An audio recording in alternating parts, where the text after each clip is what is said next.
Hello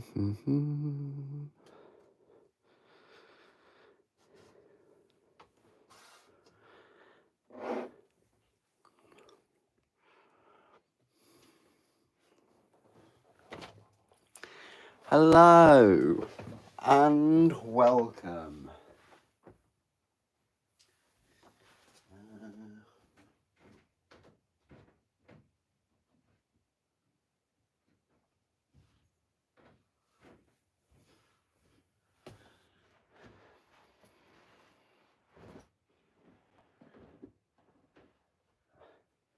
I am here.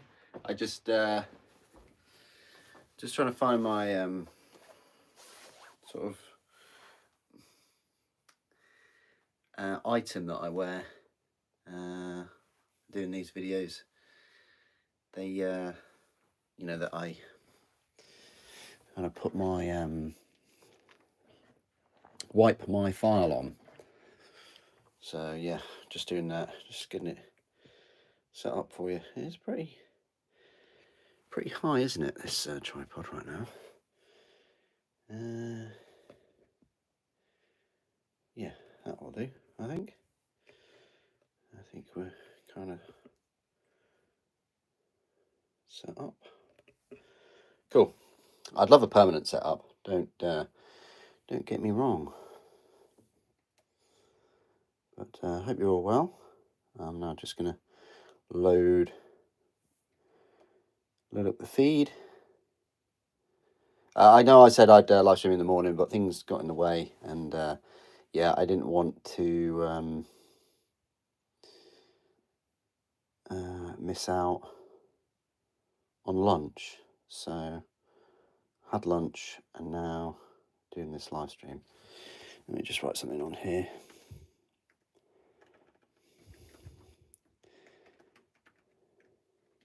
Okay, here we go.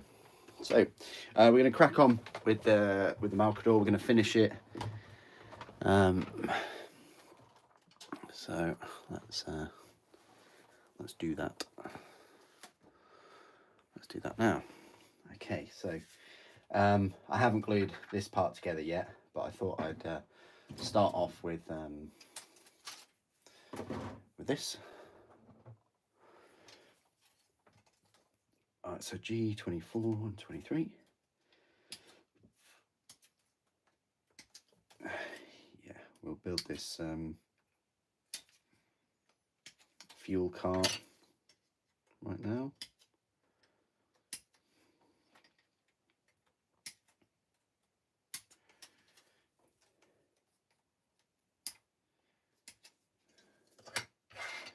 '26 and 25, yeah, it's these things.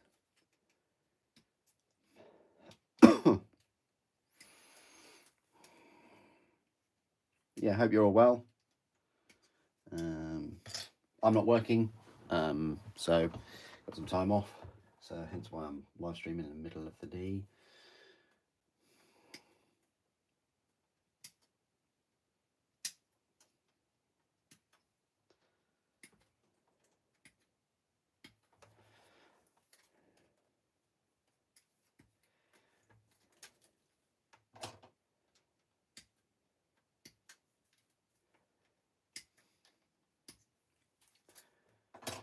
But I will be on later with the old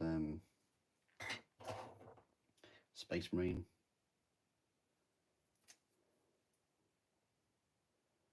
Yeah, Space Marine live stream. All right, we've got to get these in the correct way. So that's G27, we need G29.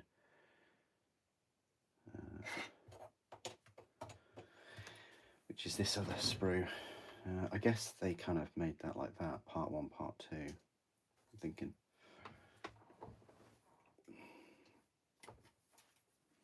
Hey Maxim, how you doing?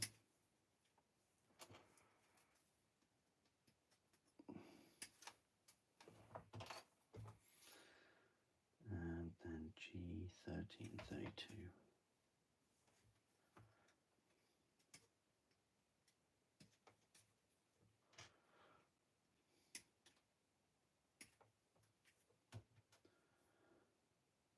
33 and 34.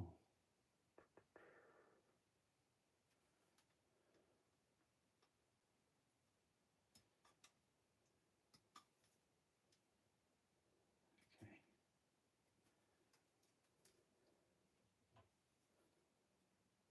It's risky that they've put the sprue attachment points on the actual rivets themselves. That's 33, and then 35 is underneath.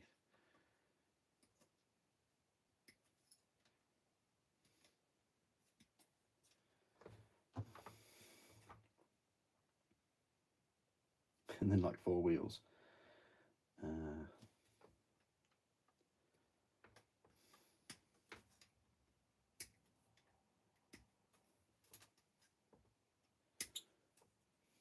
So the 37s go on the outside.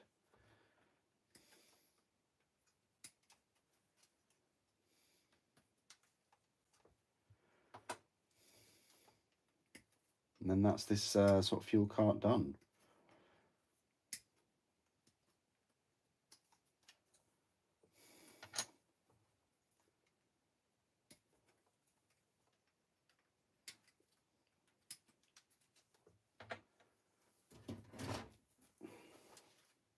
And then there's kind of sponsons to do.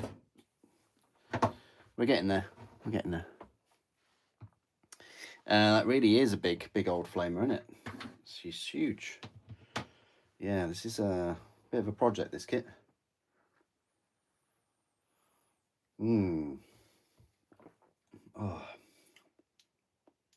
Sorry, I've got this coffee that's it's awful. I'm not buying this this coffee again. It's far too strong and it's got a weird aftertaste. Not good.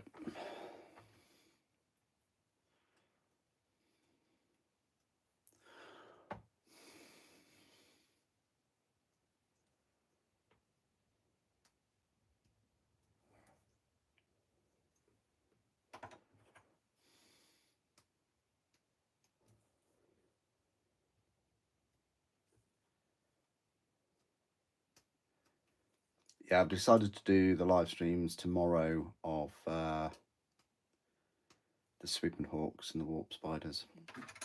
There's just so much to fit in today. I didn't realise.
Hey, Reverend, how you doing?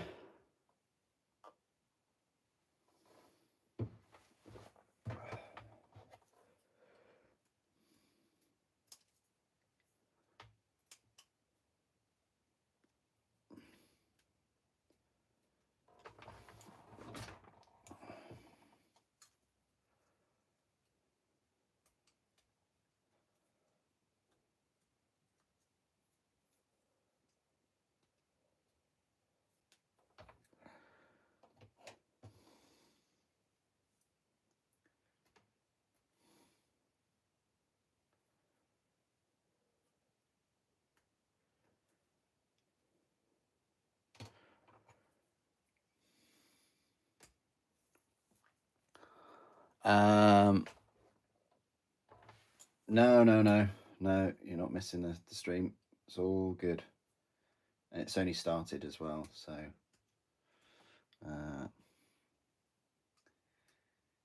and I won't stop until this is complete today. So this will be it. This will be the end of it. I don't think the Valdor will take me as long. Although that neutron beam laser seems to be in more parts than this.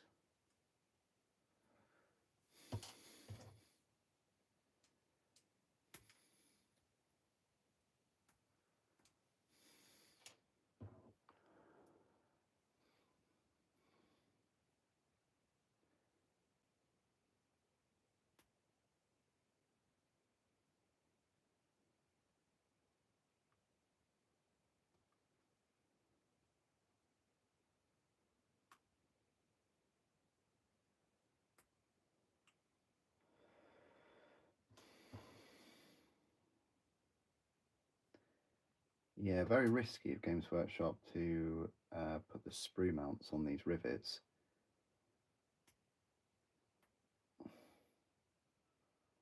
Although, I mean, I would say it's worth it if you didn't have mold lines in between the rivets, but you've still got mold lines in between the rivets. So I don't think it is worth it. if that was their goal.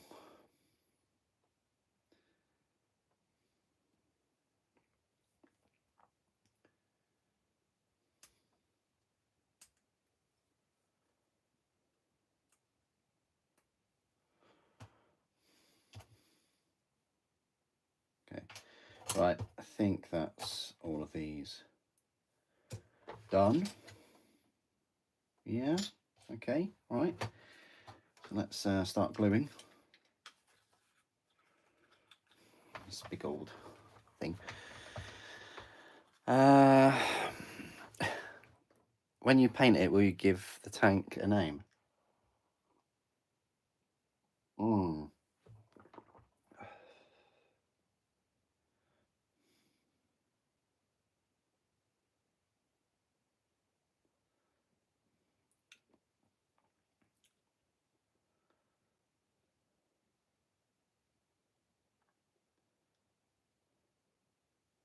Flame McFlameface? I don't know. Nelly? As in it's getting hot in here? I don't know.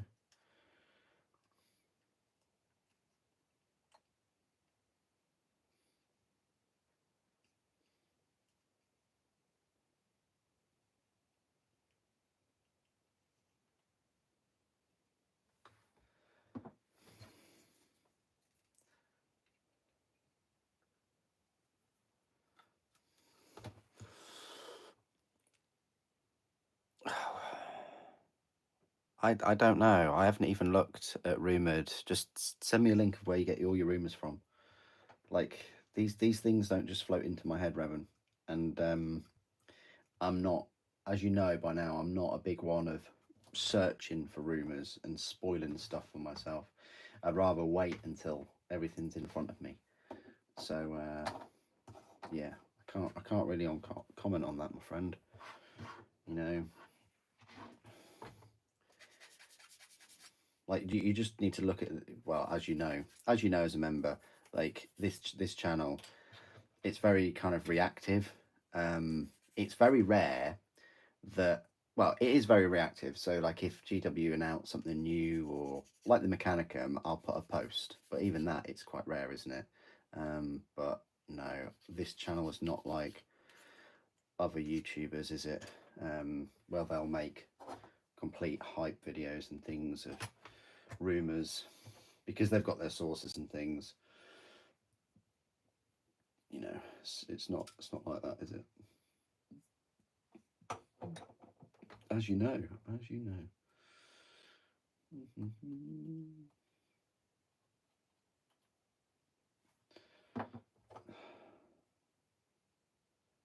For me, I'm still getting grips to 10th edition. That was only what, last year? What? Why is there a massive like push to 11th. If anything, I think editions should be at least 5 years in between. You know, if I had my way, editions would be 5 years in between. You'd have codexes, but they would be, you'd get your free digital version with your codex, and all the rules would be free anyway, because they've done that before. But the codex would have so much more content in, and it wouldn't be a lot of copy and pasting, things like that.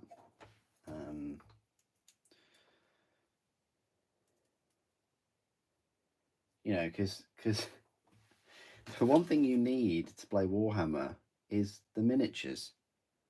So you'd think if you make the rules for free and people enjoy them, then they'd go out and buy the miniatures. It's just, surely that makes sense. And I don't think I've got the right thing here. That's the right thing. I'm sure I labelled them up correctly. Might be an error on the instructions here.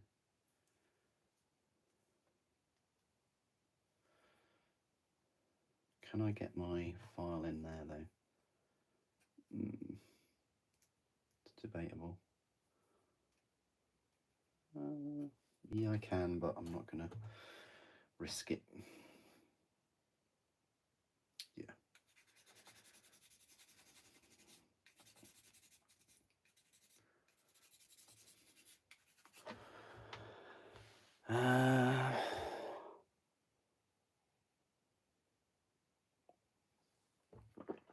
You still need to. What did you think of the Death Riders, my friend? What did you think?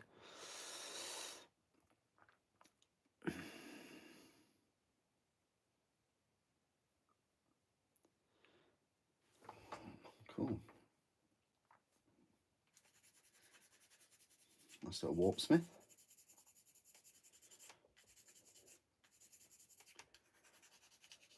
I think I have that. I'm sure I was looking at them in my Chaos box the other day, and I saw a Warpsmith.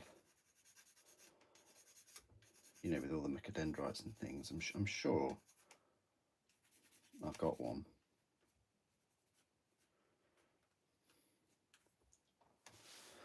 Oh.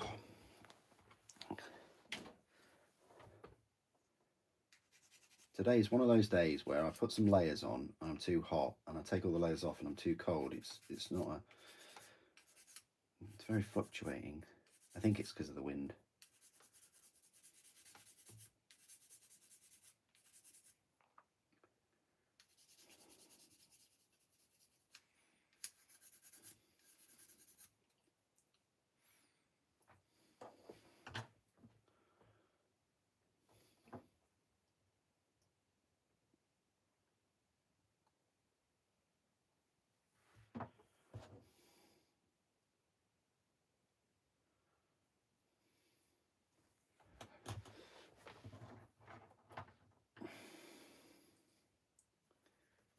Yeah, mold lines in between rivets suck.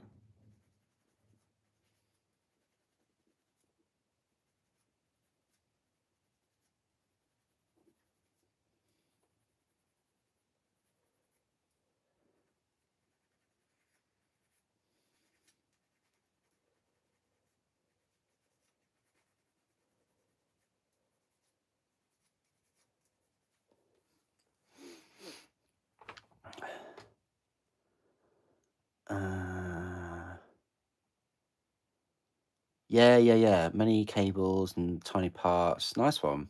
Yeah, it's certainly a taxing build, isn't it? It's not an easy one, as you say. You get that sometimes with some of the plastic ones. They're a bit more challenging than you might expect. But hey, you know, that's the compromise of having a cool looking mini, isn't it?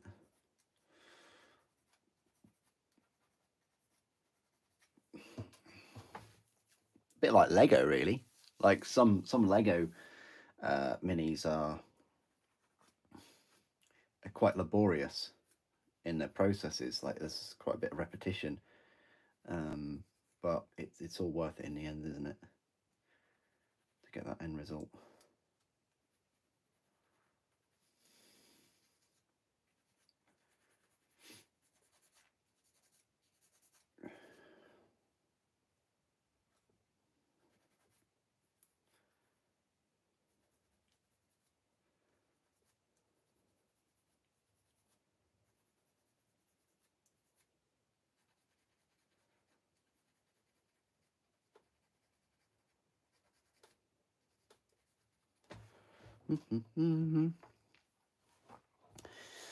Oh, nice, nice.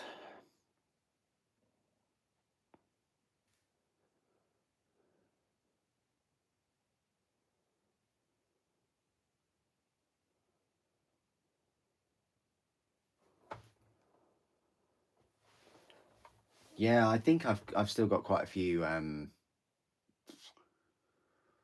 Eldar models to build from, like the Blood of the Phoenix, which was years ago, wasn't it? That's like 5 years ago, 6 years ago even. And the Space Marines in that set, I think they were. Oh, I don't know. Were they?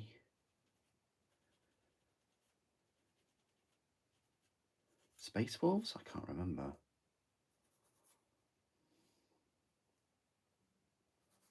Or was that the other one? There's so many little army sets, isn't there, that's been out, that they've released over the years. Can't remember all of them.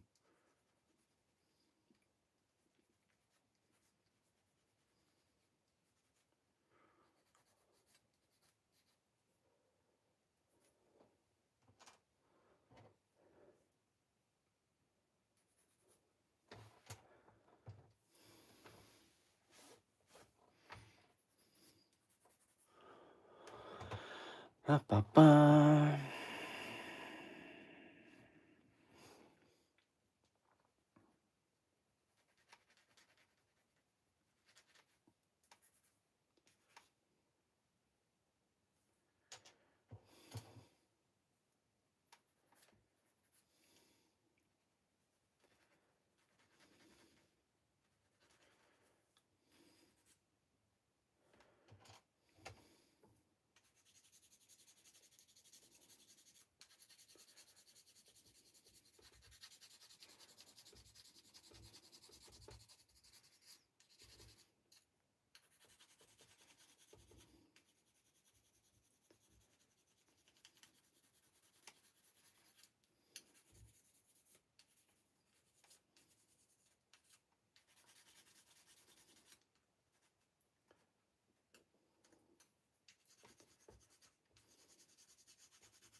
Yeah, just go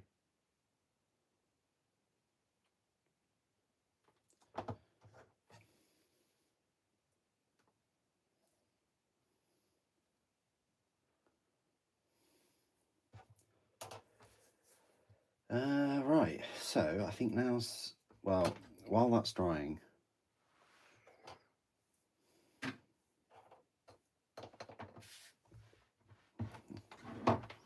there it is. While that is drying, I'm just going to clean up the wheels and this, and then come back to that, and then fit it all together. And then we're on the sponsons, which don't look too bad, to be fair. And as I said before, I'm gluing in the heavy flamers. So,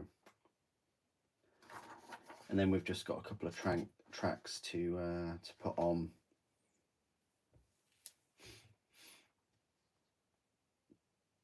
Yeah, literally like 2 tracks, and then the track guards, a couple of bits and bobs, the dozer blade, and a couple of accessories. But that's then it. So, yeah.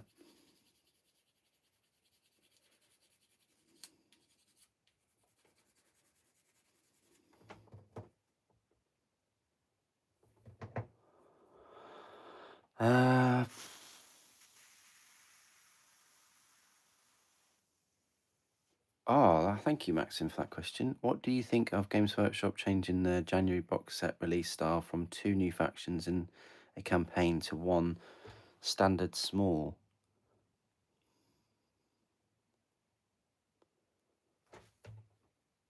From 2 new factions in a campaign. When you say a standard small, is that like the Krieg army set? Yeah. Because I think the Gits one comes out this weekend, doesn't it?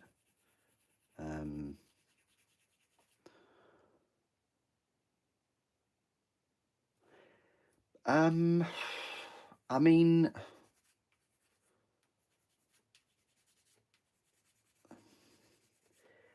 they brought out Sisters of Battle army set in November though, didn't they? Of like 2019. Did they have another campaign set though?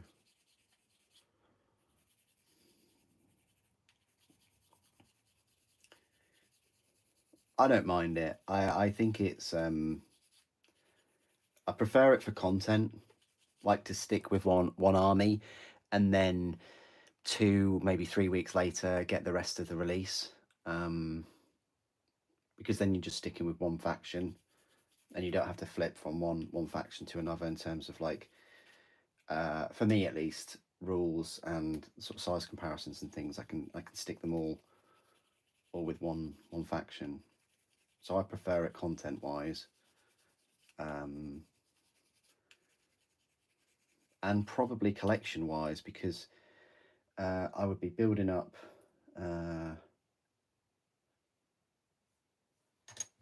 it that way? Yeah. I would be building up one faction, one collection, and I could see it grow, and then I know that in 2 or 3 weeks' time, everything else will be out. But you know my feelings on the release schedule anyway. I think they should just slow the hell down. They release more in a month than they released in like a year before. It's almost like it's an avalanche, isn't it? It's a capitalism sort of avalanche.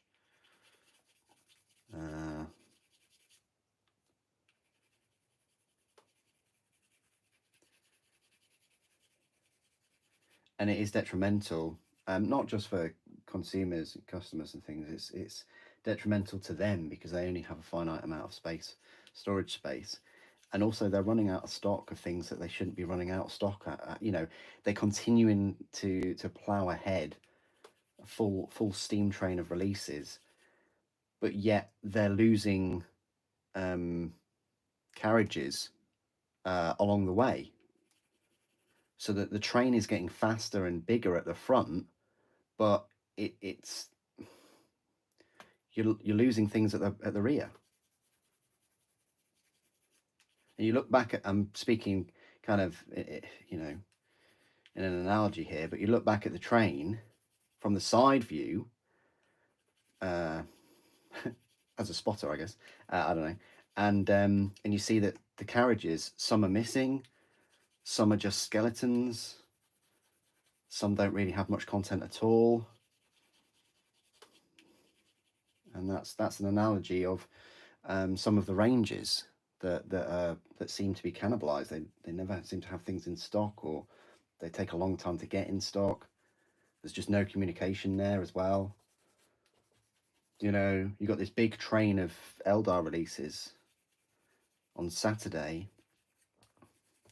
You go on the store, and not only are quite a few of those out of stock, but a lot of the other models that people would probably be motivated to pick up now, with their new minis, and they're out of stock too. So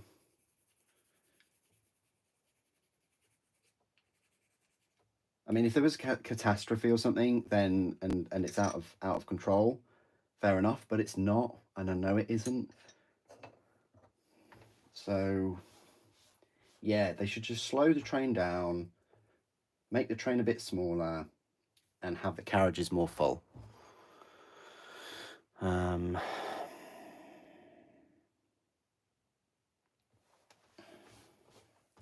That's my take on it.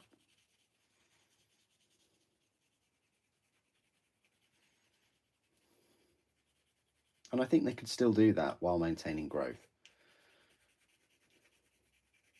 Even if growth stagnates, it's future sales that they're investing in by having everything in stock when they do release a new faction or new models for a faction. It's almost like they went through a phase of we're going to release a 9th edition codex because it's 9th edition every month or every 2 months, and the only thing we're going to release other than the new rules is one character, like a new HQ or Rumpelstiltskin or something like that. So the characters have been lackluster, the single minis.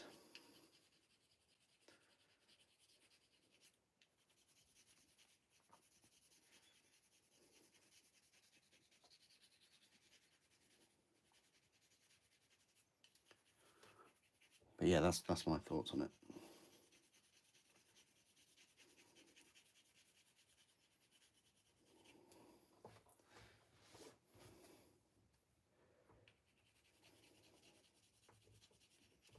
These wheels, mold lines are tough to remove.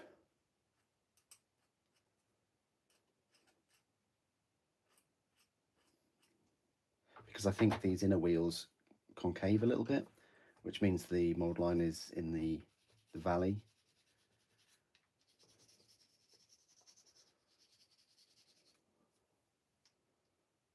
So they're hard to remove.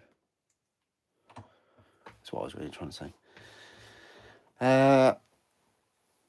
Yeah, Battle Forces are a very good value if you can pick them up. Again, it goes back to, they often throw in a load of minis that aren't selling well, or they need to get rid of stock, and then they're all sold out too quick.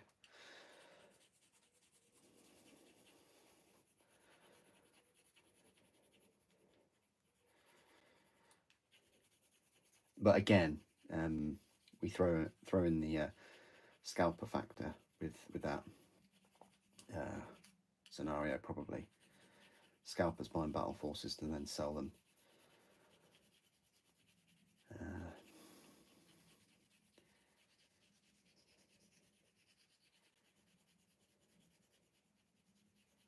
Remember when Games Workshop had, you could buy, it's like a one click, so you could buy all of the pre-orders with one click. Have they stopped doing that?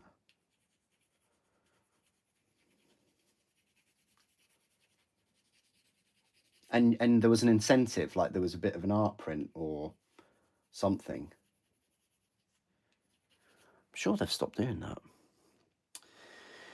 that. Nice question. Any thoughts on Space Marine 2 and where you think it's at the minute? They seem to be trickling the content out very slowly. I'd rather them do it slowly than all at once. I think we've had a max level. I mean, there's the thing. If you were playing the game 10 hours a day, every day, for like a few days or like a week, then yeah, I can see why, so that, that talking point goes hand in hand in, just how many hours you're sinking into the game, really. So if you're playing the game an awful lot, of course there's a higher demand because you're spending all your time on it. But if you occasionally go on like every day for a couple of hours, or every few days, or maybe just at the weekend, then I think that's fine that they're releasing it slowly. It's all been free. Like, maybe that's just because of the season pass, but yeah, it's incredible. I never expected that. I never expected them to bring out a full new sort of operations level, and they've brought out two. They brought out new enemies, kind of, yeah, new enemies, new stuff. I do think that the game came out, what, September, didn't it? I do think from September to February it is unforgivable though, that the weapon level, the your level is still at 25 max for both PvP and PvE. I think they should have increased it to 30. Uh, and but then again, I think people would get to level 30 quite quickly, like within a week. So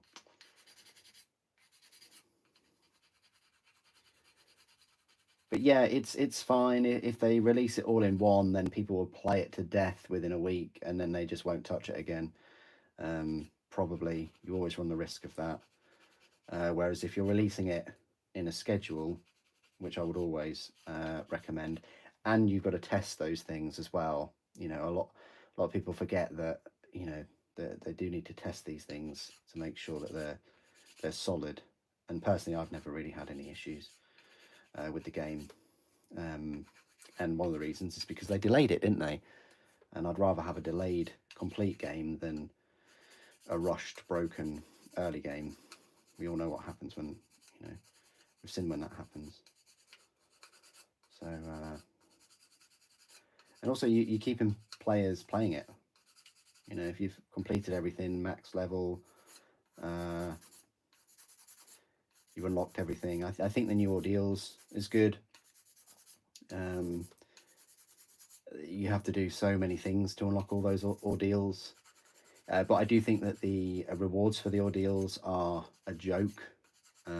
Just like one weapons. I mean, I know you get certain rewards for the different tiers of ordeal completion, but I feel like you have to really grind, really grind. I've unlocked the Thunder Hammer, and that's the only thing I've unlocked, and that's through all the ordeals being unlocked from all the campaign stuff I did, and a little bit of yeah, I think it's just the campaign stuff. I don't think your missions unlock it straight away.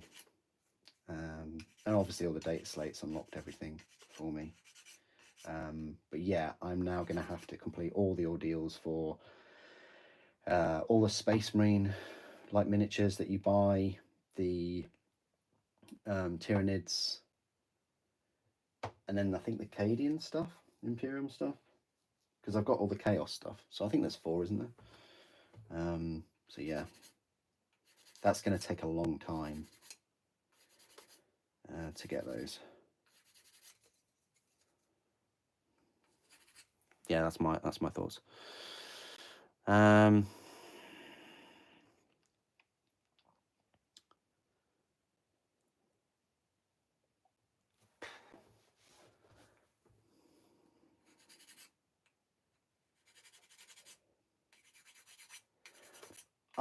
don't know about that, Revan. I don't know how it's. I mean, it's relevant for yourself, my friend, but I don't know. I don't see how it's relevant. They make. I mean, yeah, they're still kind of miniatures in a way, models. But I think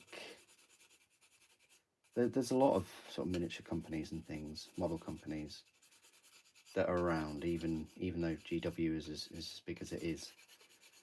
It's a bit like the car industry, really. If you want Space Marines, you'll get Space Marines. If you want Gundam, you'll go there.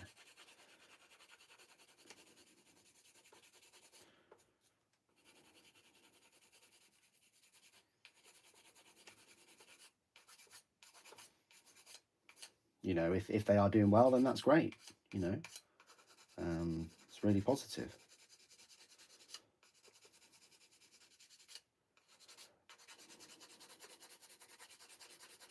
But I'd like Games Workshop to be doing well for good reasons. Good morning. Well, afternoon. Morning for you. You're very welcome. Just completing this Malcador.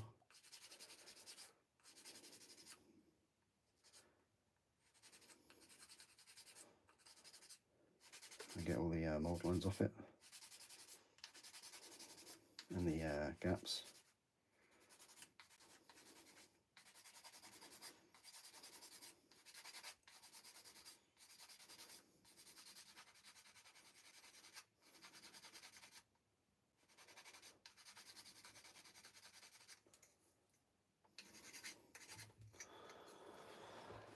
From California. I've been to California quite a few years ago, actually. Quite a few years ago. Thoroughly enjoyed it. Yeah, I went up to like Yosemite and down along the coast.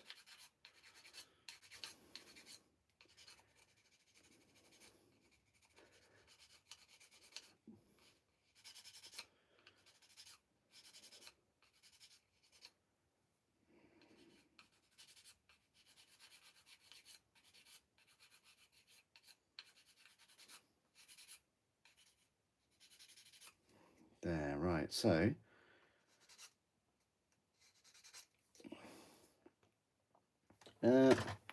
let's see how this sort of fits on, really. Okay, so kind of goes on there. That's going to be fun. Just sort of trailing this along. Right, I think we can glue these parts on now, I think. Yeah. Oh, we were going to actually file these two parts down.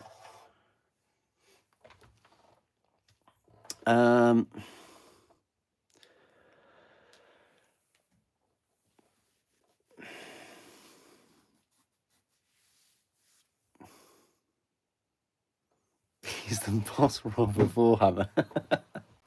The boss Rob of Warhammer. What a compliment. That's incredible. That has actually made my day. Right, that's really motivated me to paint. Okay. Bob Ross, what an absolute legend.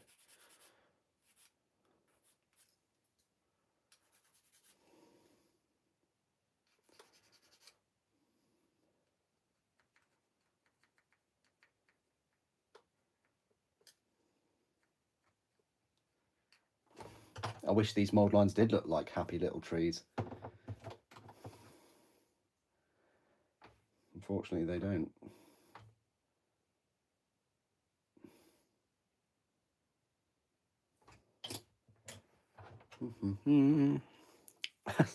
Slap that brush.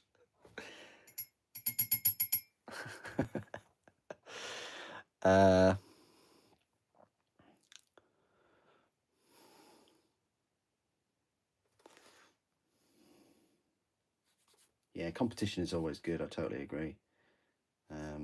But they do make totally different things.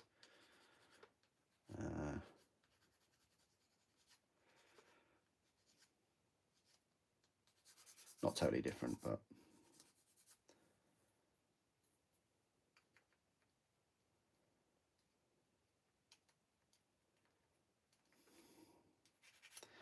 yeah, it's hard to sort of compare them to, say, like car manufacturers, because it's a car, you know. And yeah, these are miniatures, and those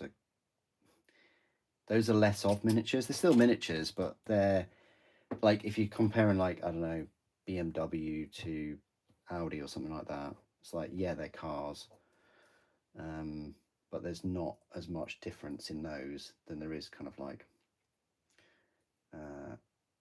Gunpla and like old world. Let's just throw a curveball, like metal old world miniatures. That's a bit of a difference. Right, so it looks like this. Okay, I like that. I like that. I like where this is going.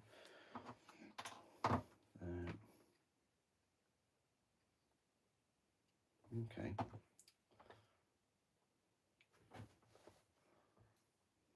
let's attach this.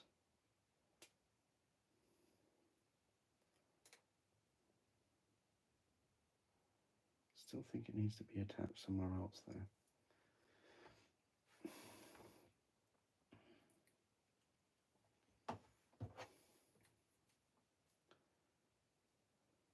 Oh yeah, forgot to attach it there.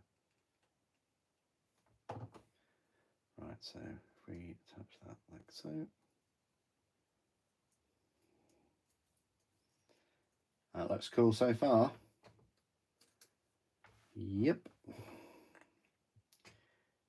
And these, it seems like these go into specific sockets.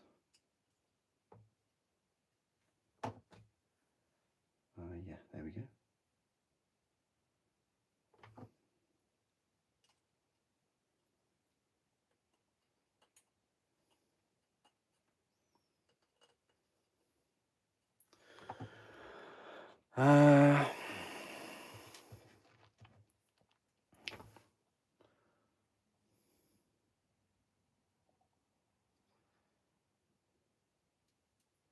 Yeah, I mean, look at Star Wars Armada. You know, I really enjoyed their minis. And you know, you didn't have to build them; they were built, they were pre-painted, the rules were good, and then it's just gone. You know, so many come and go, don't they? Whereas GW, since like the 70s, well, 80s, 70s, 80s, they have remained all of this time. You know, they had worldwide, did they? Yeah, I'm pretty sure they had like worldwide stores and things before Apple.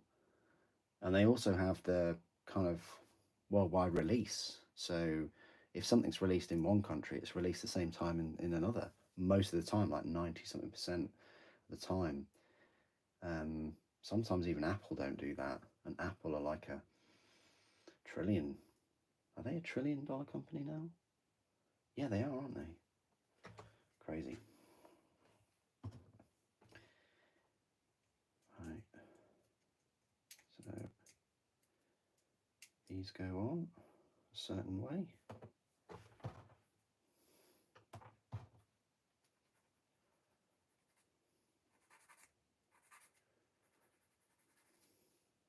I'm not sure whether these flares are part of the support or, I mean, they look part of the support as opposed to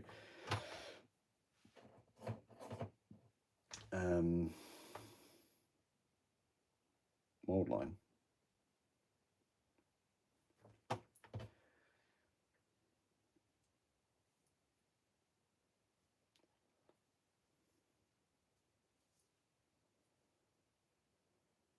Thinking that goes on like that. Let's try and fit this. Oh yes, lovely. Okay, so we just put that like so.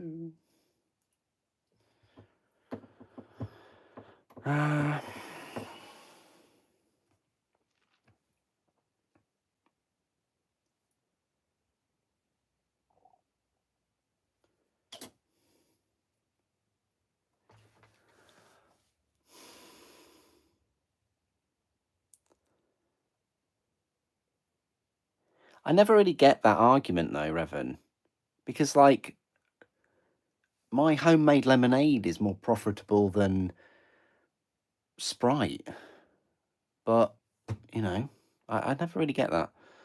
You could say so many things are more profitable. Yeah,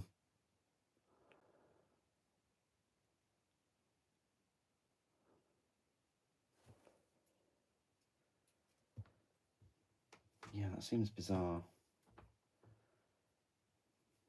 Yeah, there's lots of things that are more profitable than products that big multi-billion-dollar companies make. Of course, doesn't mean they're a success if they're more profitable.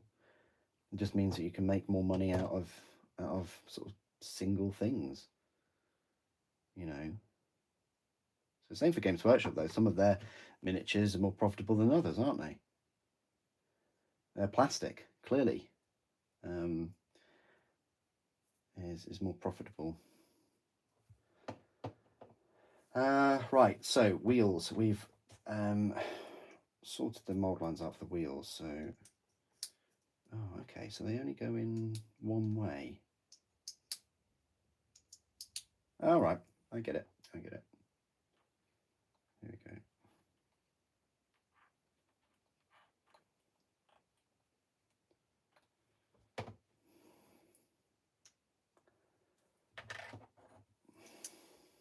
Whoa, calm down.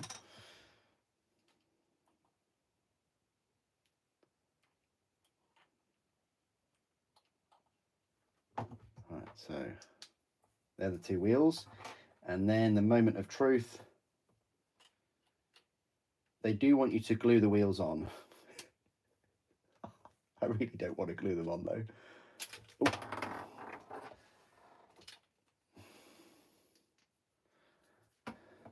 Yeah, no, the wheels don't turn round, unfortunately.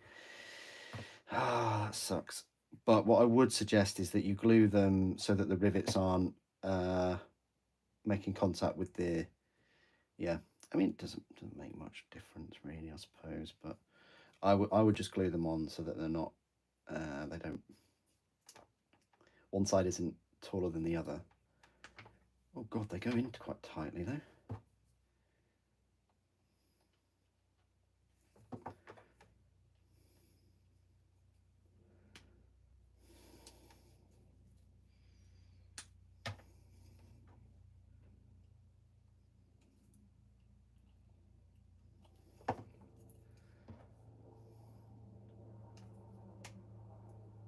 Okay, so.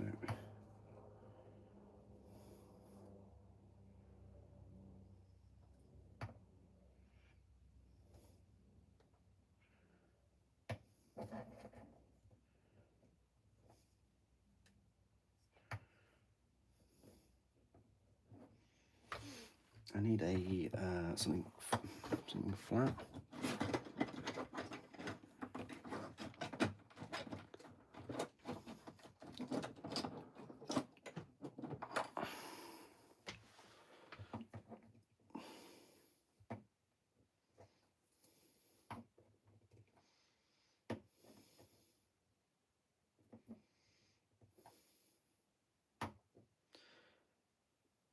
I think we're just going to leave it like that. Let's not mess about with it. But yeah, that will. That's emotional damage right there.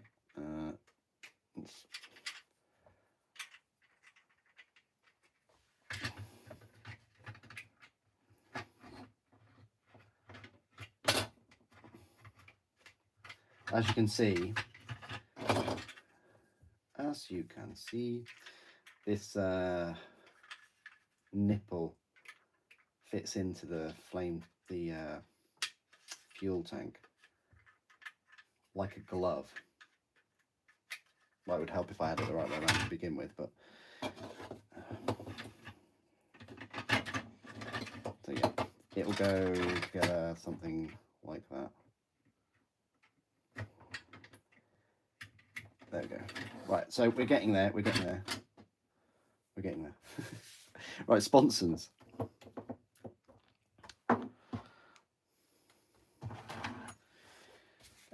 So E sprue.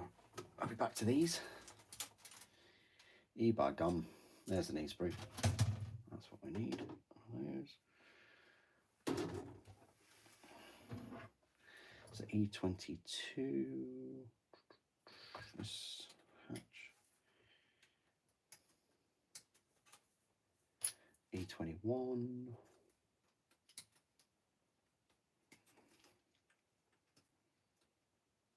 Oops.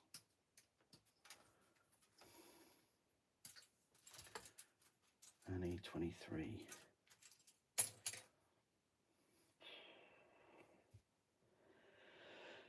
It's like a base plate that's an odd shape.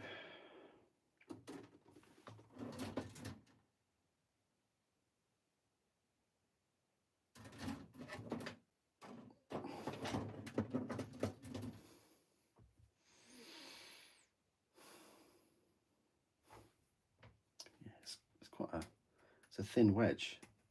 Looking at the picture, it doesn't look that thin. E24. So yeah, you could magnetize these sponsor weapons. And E25. Yeah, the Valdor tank destroyer, that only has one sponsor.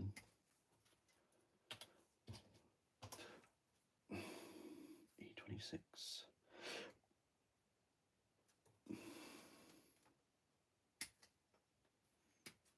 These sponsons have surprisingly large number of parts.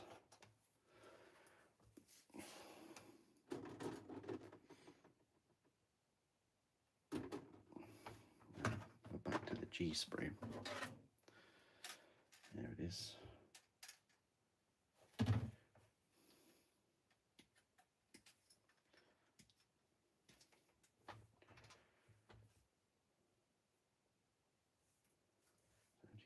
G19.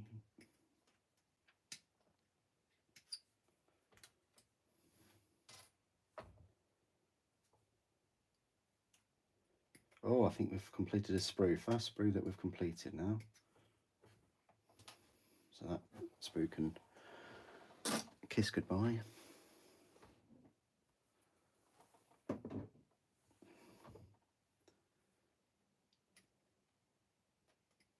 Oh, this is the peg that connects the fuel tank. I think that just pops in there.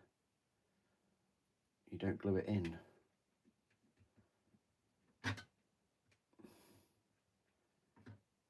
And it goes in that way. Yes, like a glove.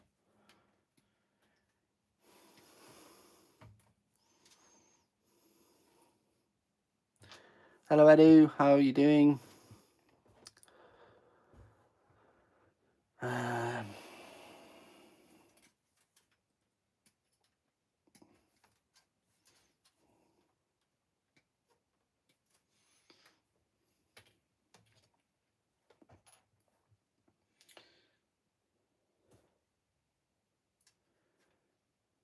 Yes, it is this piece. This is another sprue that we've completed. Wow, we are racking them up today.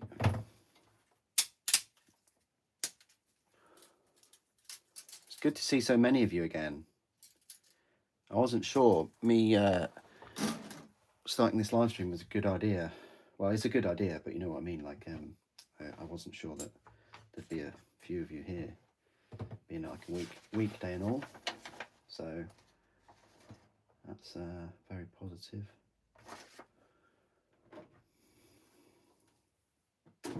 So we've just got a couple of the tracks and the track guards and bits and pieces to do, and the dozer blade really to crack on with.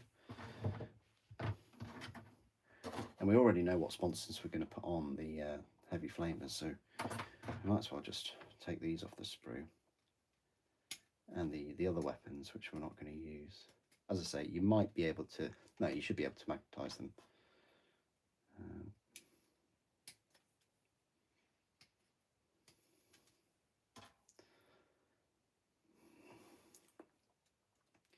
In terms of hot releases though, what do you guys think is the hottest thing I've got my hands on recently? This Infernus, the Fire Dragons, Fugan, all those new Nike Air Max 90s. Sorry, I have to do a shout out there to Ryan's Kicks because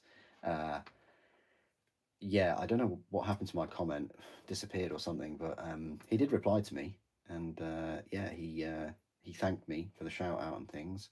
Yeah, he's a small channel. He's a sneakerhead. I wouldn't call myself a sneakerhead, but yeah, I've got a couple, but yeah, I thought that was really cool. I like it. That's one of the reasons why. I mean, I know I sometimes reply to comments, but that's what you get with the smaller channels. You know, when we're not talking like the channels that have 100, 200k subs. We're talking about like the you know, under 10,000 subs, you hopefully, you know, the channel owners and content creators are reading all the comments and replying and things. And that's what you get. That's really positive, I think.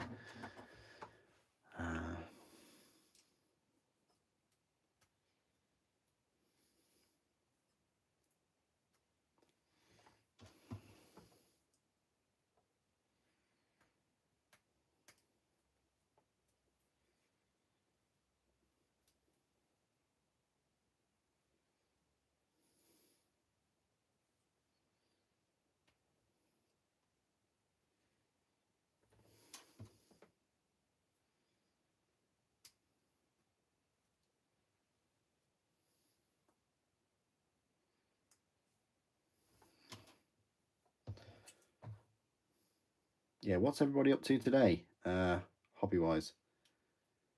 You know, I think Moxatron, you were saying you were flipping between different projects and things, so that's cool.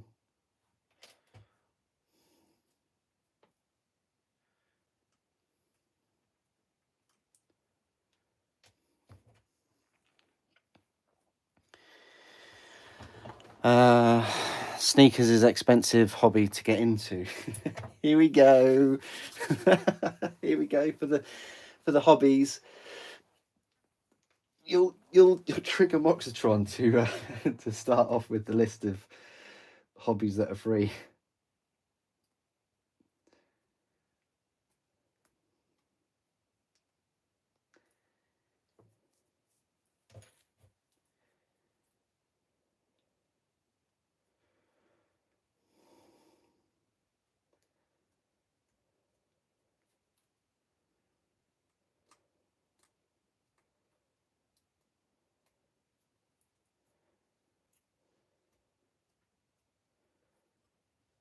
Yeah, I'll just collect things. That's my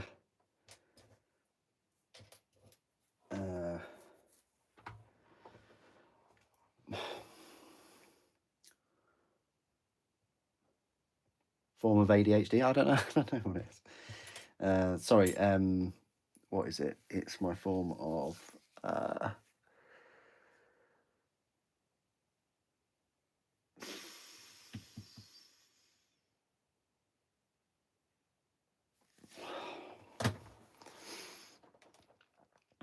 Gotta look it up now. I've totally forgotten.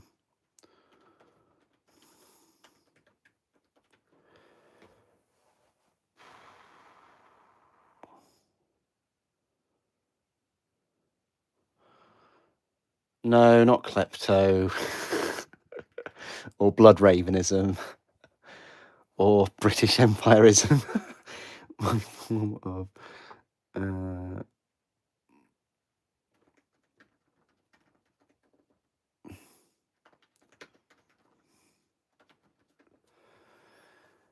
Hoarding disorder. I guess so. OCD.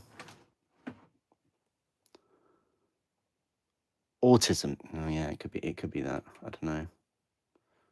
Could be Asperger's. Anyway, while I was searching for things like that, I obviously got out of the live stream to search, clicked the YouTube app because it closed itself. Then I had to load the stream up again and do all those kind of things. This is all Google. It's nothing to do with technology or anything like that. They used to allow you to do it, to go from one app to another, seamlessly. Because otherwise, what's the point? Because the app is running in the background. And I remember being able to do that. So they've done that just to squeeze another ad. They must be doing terrible, surely. They must be. I might write my note actually.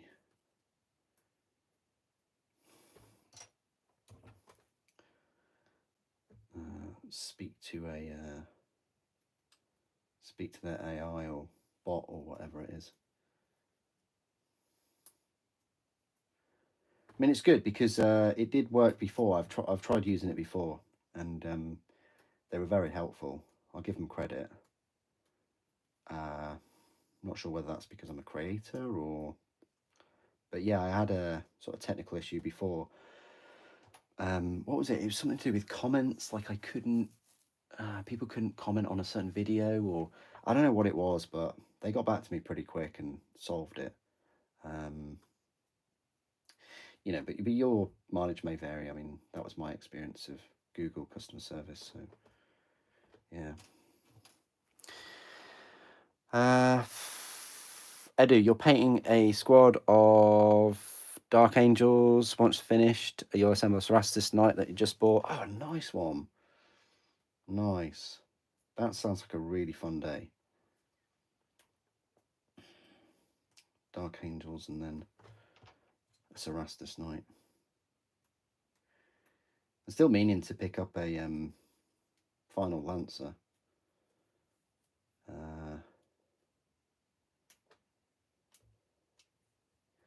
Like because for me 3 doesn't really work. I mean it can work.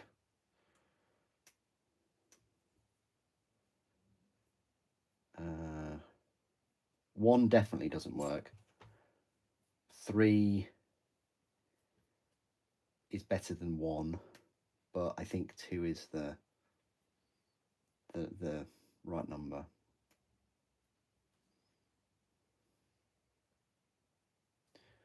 I don't know. I might just stick with 3.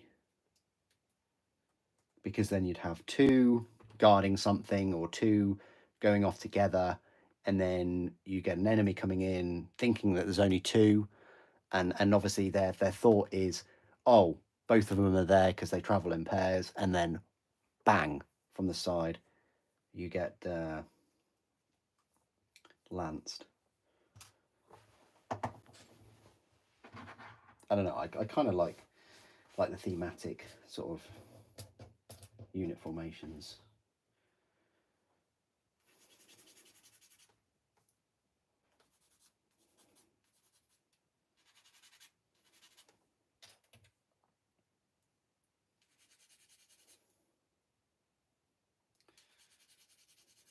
When are they going to bring out the Atrapos though? In plastic. We're waiting for that, aren't we? Yeah, they still have to do that.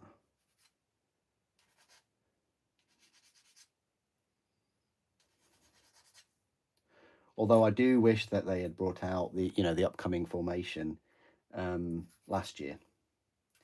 If I had if they had the choice of bringing out that formation or the Solar Auxilia stuff, I would have gone full on with the Mechanicum. I would have said, yeah, release those 3 extra units, and then release Solar Auxilia this year.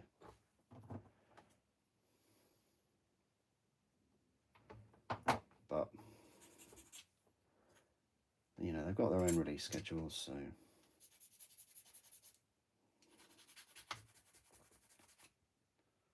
Maybe we'll get some more racks in plastic. Hopefully.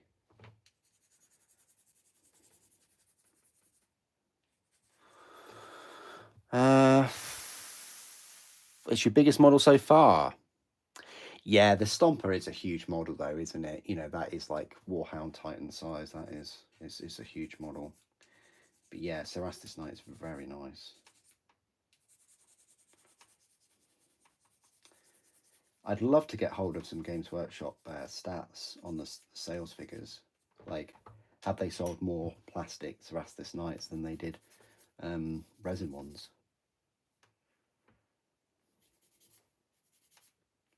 I mean, I'd like to think so, but then the resin ones have had a massive head start. They were released, back in like 2014, 2015? Can't remember. No, they came out similar time to the Imperial Knights, didn't they? So was that 2016? 2015, 2016? Yeah.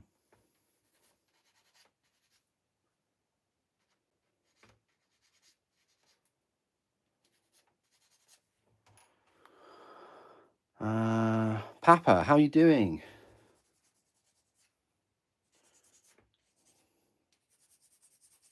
Welcome.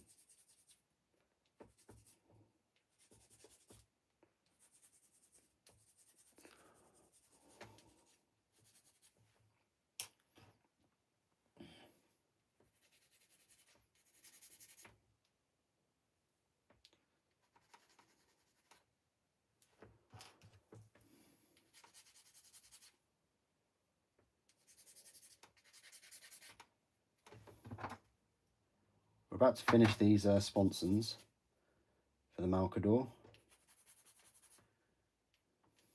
We'll put them all together, and then we'll put the Malcador together.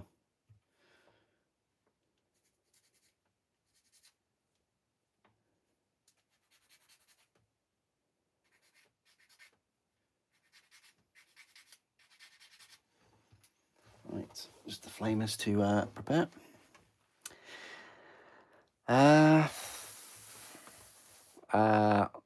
Is Cerastus have interchangeable hands? You can do it, like, but when you say interchangeable, like you're not going to be able to freely swap one with the other, like at will. You have to commit. So if you want the hand in one side and you want the weapon in the other, you know, the melee weapon and the range weapon in one and in the other, then you have to commit.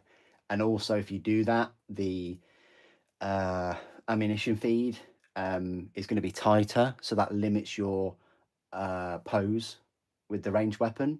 So it can be done, but it's not advised, really.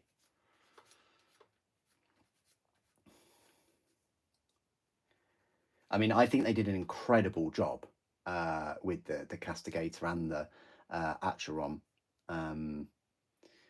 with the ammunition feeds. I think they are a design marvel, and I hope they do similar things to that again if they release any like big titans with cabling, because they're individual plastic links that all connect to each other at certain points which are fixed, but they also are loose within each other, so you can't, you know, they remain flexible to an extent.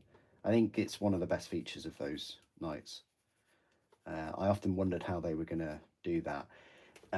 Yeah, it would have been great if they did something like that, but on a much smaller scale. I mean, that's really pushing their injection molds. But if they did that for like the radios and things, because yeah, the limitations of having large weapons and the ammunition feeds really become apparent on the radio dreadnoughts.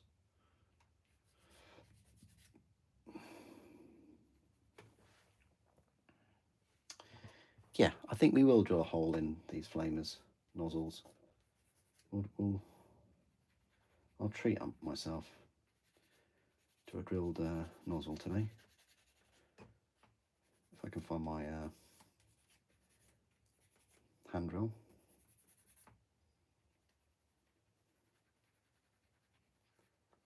And we're approaching, oh, okay, we're not quite an hour and a half. 15 minutes and we've been an hour and a half.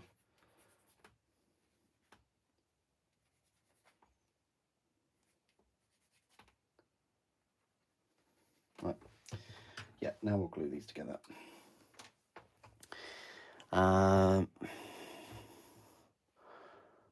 Oh, you're welcome. Thank you. Thank you, Papa, for your kind words. Appreciate that.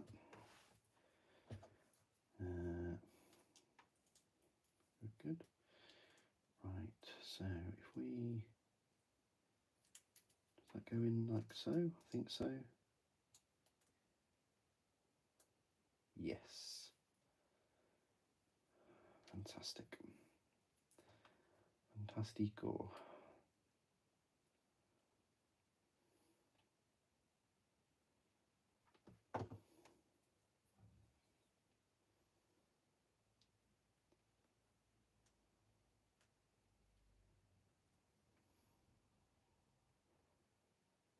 They're on a bit of an angle, these. Yeah.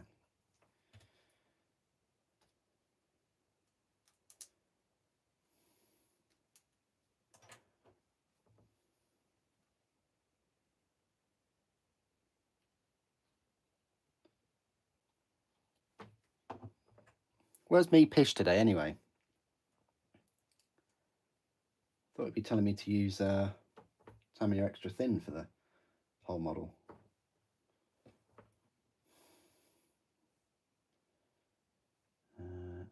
Right, so they say don't glue this, and which way round do they want you to put it in?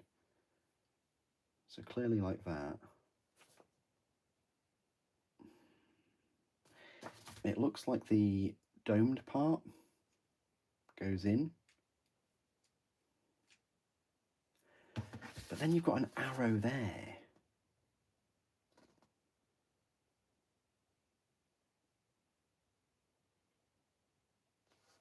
I'm not sure about that. I think the dome bit does go in.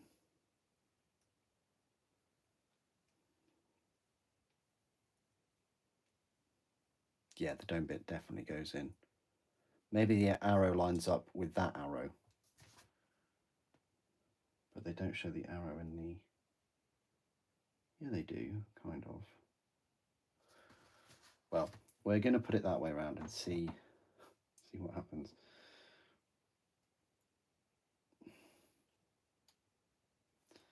Might be best to use some Tamiya for this bit though.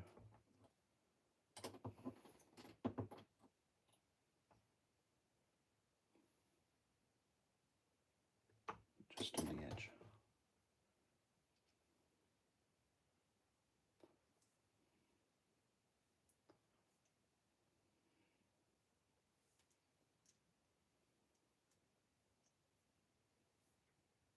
Nice.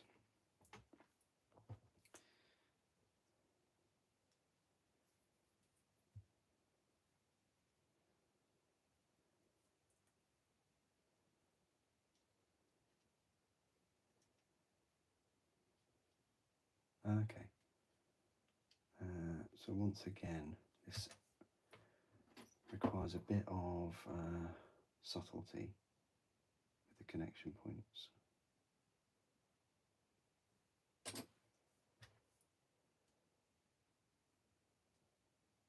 There we are. Nice. That's one side done. Yeah, sponsors take a bit longer than you'd think.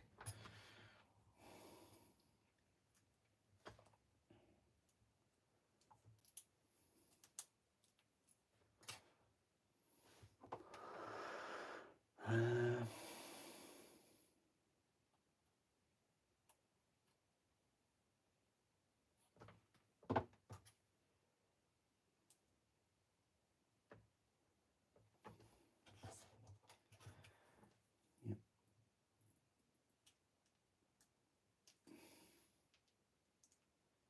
Once again on a bit of an angle, this lower part.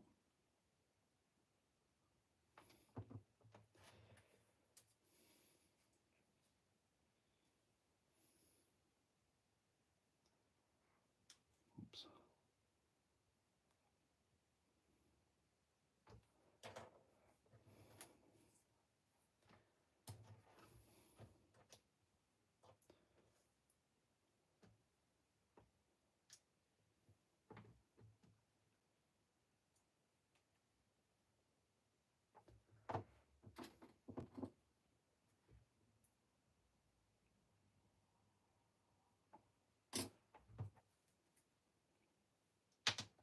Oh, that's not good.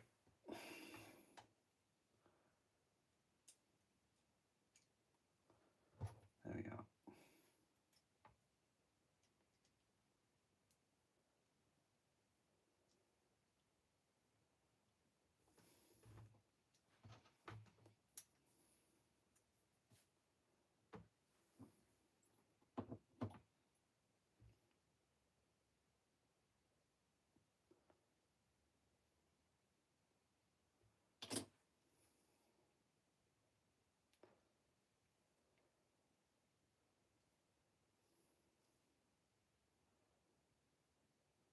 There we are. Right, so that's both of the sponsons done. And now we just need to connect it all. They say don't glue the Infernus cannon to the tank, but I will, because otherwise it's just going to be sat in there loose. Kind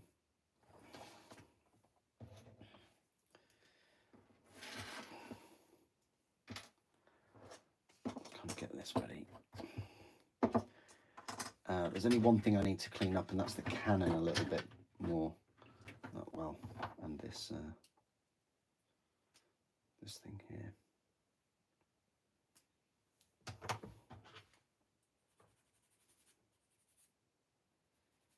Yeah, what I'll do is I will clean up the cannon, put it together. Might put a clamp on it, and then I'll go grab a cup of tea, I think.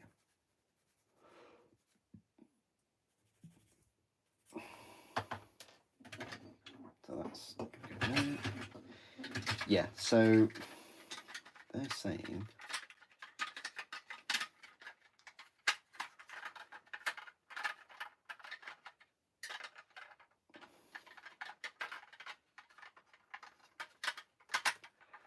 they're saying not to glue it, but there's no point not. Just realise that that's not going in very well, is it? And it's a bit cracked too. Gonna have to take that off and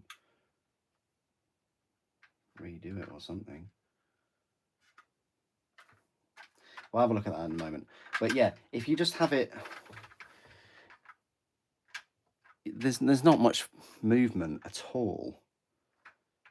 Like it's not, and it doesn't stay in place. So it's pointless not gluing it.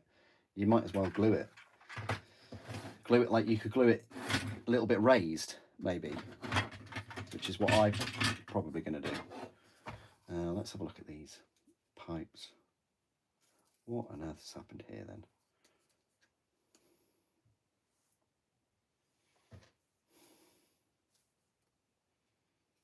I mean, that one I can get away with. This is the thing, you come back to a model like a day later and everything's moved around a little bit.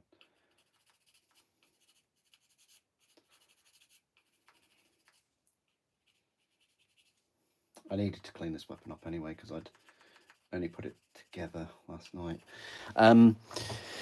That flame is as big as the one from the Cerastus night. I think it's bigger. Cerastus, yeah, the Atron, to be specific. It's bigger. Yeah, it's bigger. I'm just getting it down. Hang on.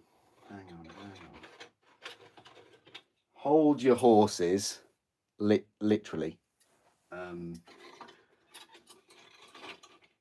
Right, here it is. I don't want to drop any of these Death Riders because they can be fragile. Hang on, there's one.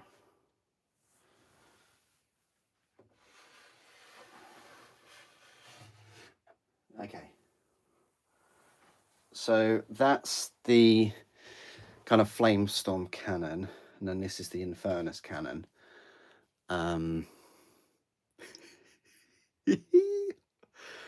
Look at the size of it. Not only is it longer, but it's thicker,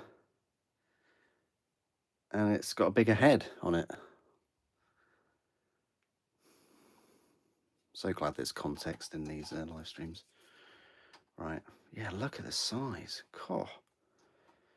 I'm going to swap this one out and put this one in. Imagine. It'd look more like a like an action figure though if it had a bigger nozzle thingy. I don't know where the other shoulder. Oh, there it is. Horace is wearing it like an umbrella. There we go. Let's just leave that on here, shall we? Yeah, let's just leave that. Oh, that's all right, you're welcome.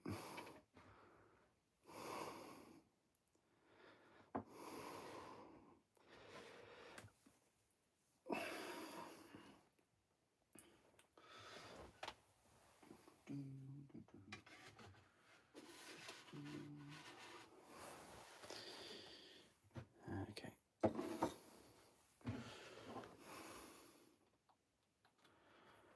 Right. Back to cleaning this this weapon.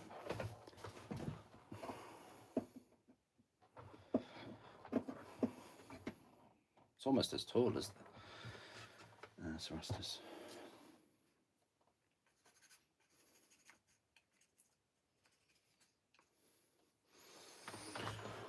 Oh. Preview is Old World Frogs. Okay. Guess you need it. Well, yeah, if you like flame weapons. Unfortunately, it's not AP3. I'm sure it used to be AP3. Like the old rules. It's a bit like the Typhon siege cannon. That was a 24-inch range cannon, but if it didn't move, it could fire it 48 inches, and it was AP3. So yeah, that was horrific. Back in my day, all the weapons did more damage.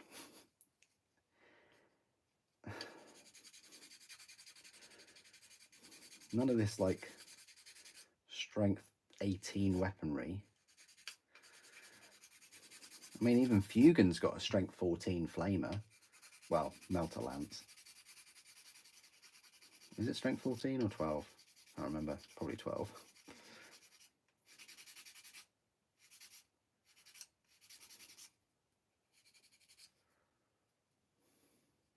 Yeah, there's a fair bit to clean up on this.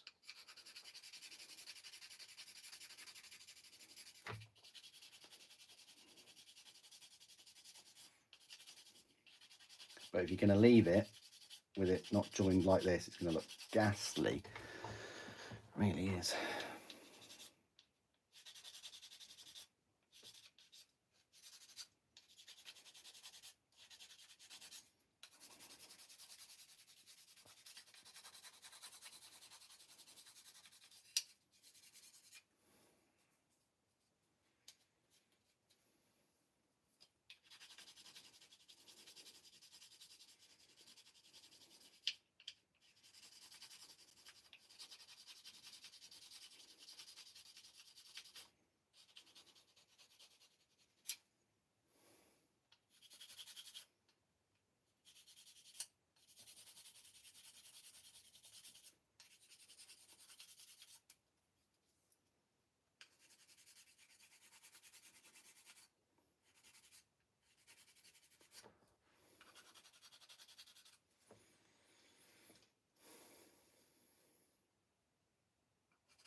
Right, we're getting there.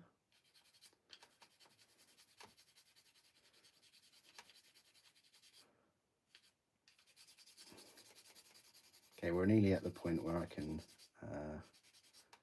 glue the Malcador like together, and it'll be one tank. Then we've just got like little bits and pieces to do on it, like the tracks. See, this is what you don't have to worry about with like resin, because it's all one piece. I mean, you'll still get mold lines and things, but you don't have to worry as much with join lines.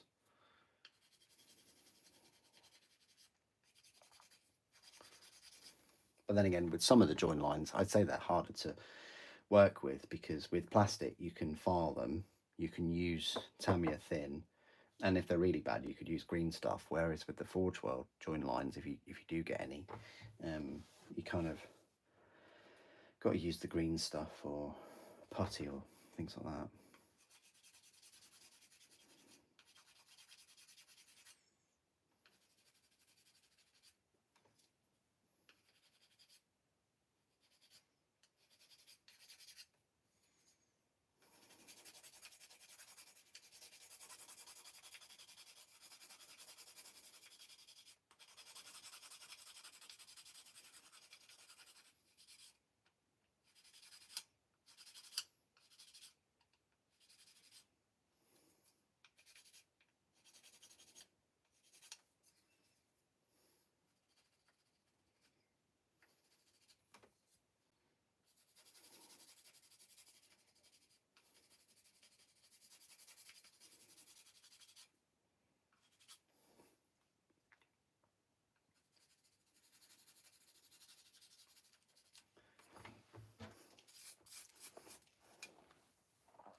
Right, so looks to be all good. I'm not sure about these gaps here. I can't really do much about them. I think they're fine to leave them as they are. You know, they're not causing anyone too much distress.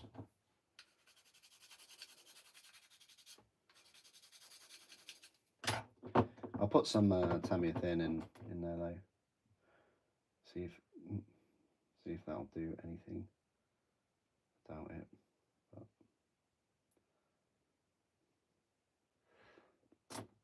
Right, let's see if we can get this to fit a little bit better.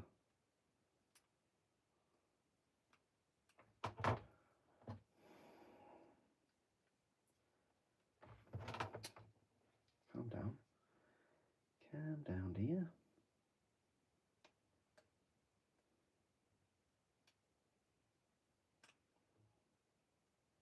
Okay, right. Let's have a crack at this. So that needs to really go in. And then there's still a hole after that. No way.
That's better.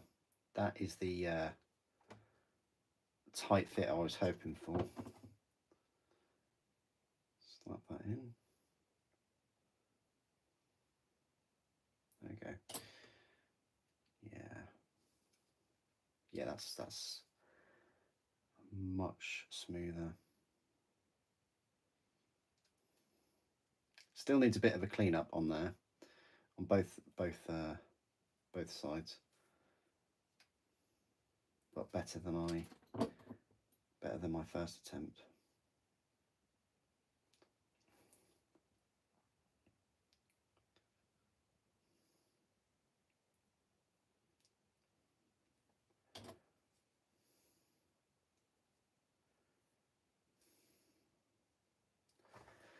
Right. Anyway, we can still access that, I think, once we've glued. It's a bit risky though. Let's see.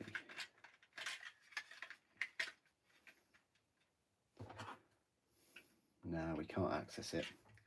Sucks. That's okay. We can still glue this side first. I'm not really a big fan of gluing one side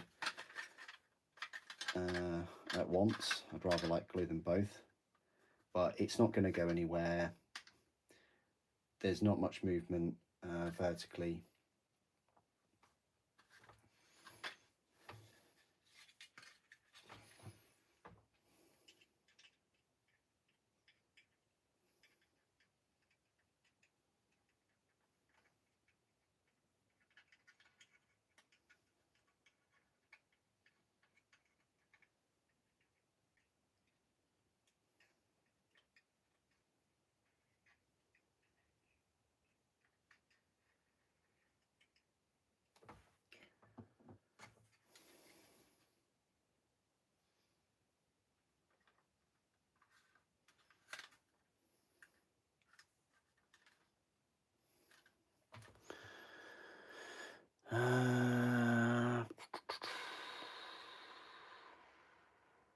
Is the Atrapos already in plastic? No, it's not in plastic.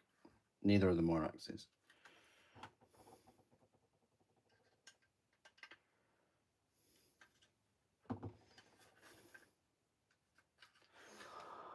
Nice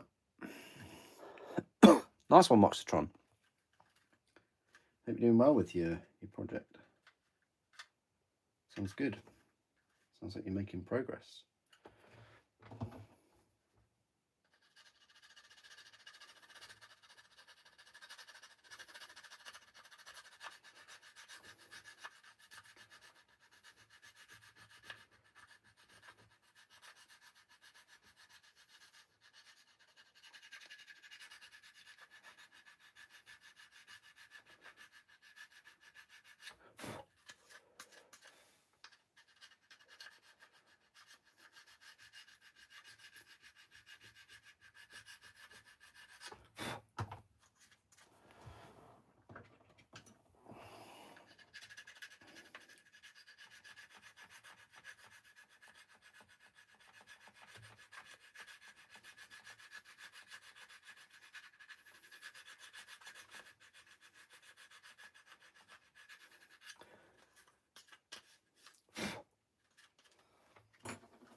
That should be dry by now.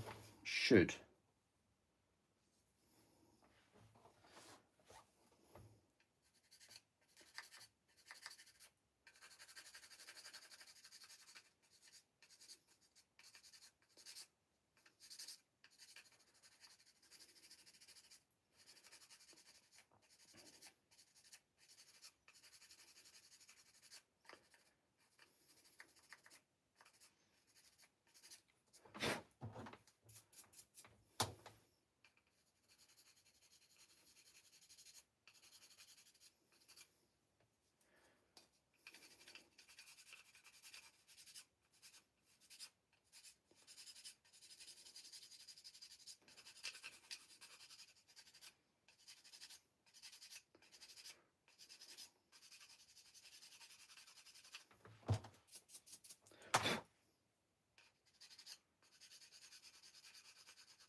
Right. Quite happy with the way that that's turned out now. Much smoother and, yeah, better looking now.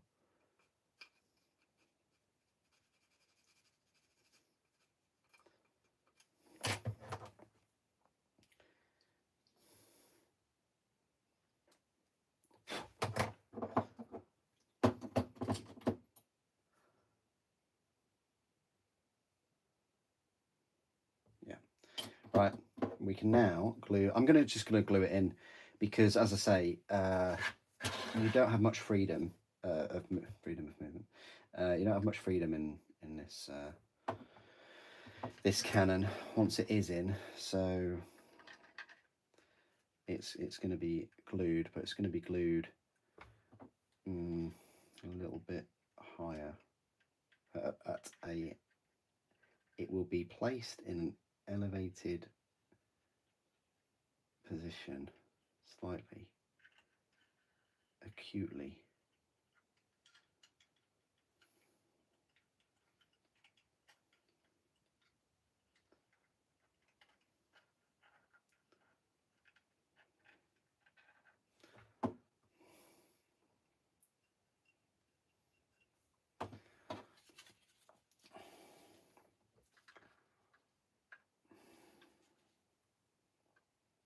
That's a tricky one, isn't it?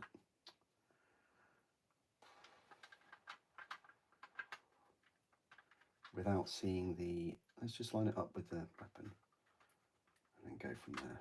There we go. Now, the big gun is already becoming flaccid, so I need to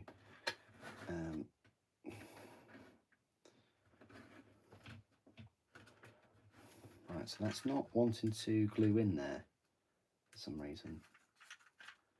Maybe if I move it out a bit.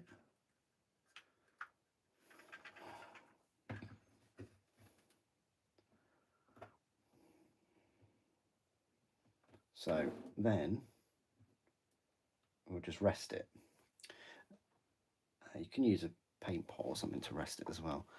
There you go. So that's slightly raised.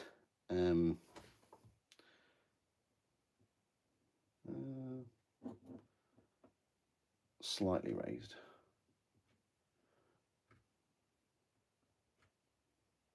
I don't know if that glue will hold it. It should. It'll just take a little bit of time. Right, now that that's done, we'll put the sponsors on a bit. I don't want to unsettle it from resting. Oh yeah, what a day! Right, so I'll now cut these pieces off the sprue, and then I'll go grab a cup of tea, I think.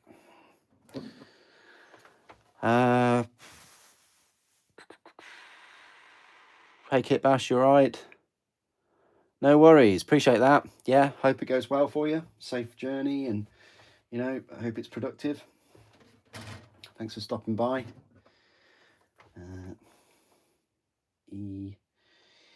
E37. There we are.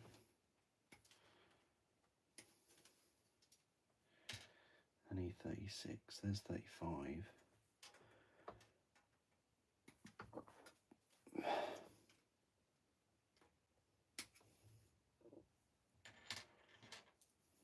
E35 and 34.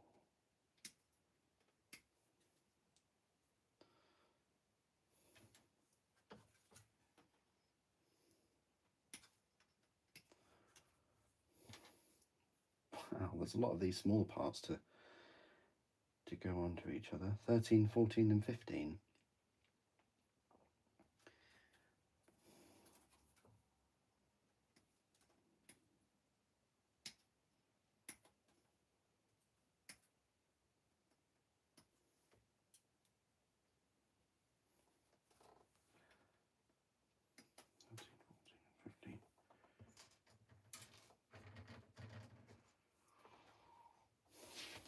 Along with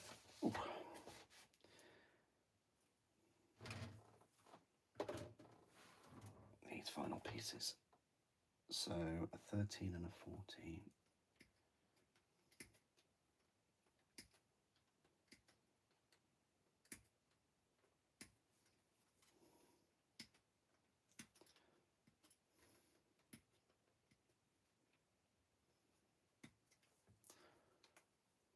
13 up front, 14 at the rear, and then back to these plates.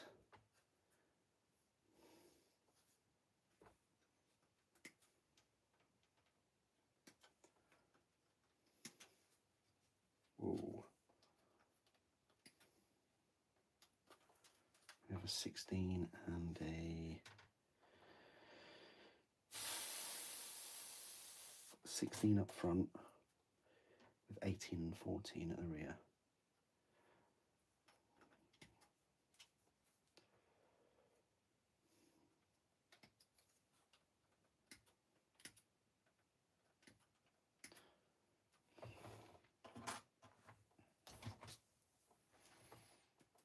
Well, we can take the engine cover off the sprue as well as the exhaust pipe.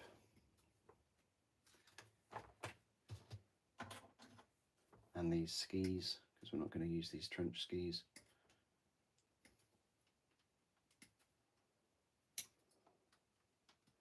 Officer trench ski. You are dismissed. There we are.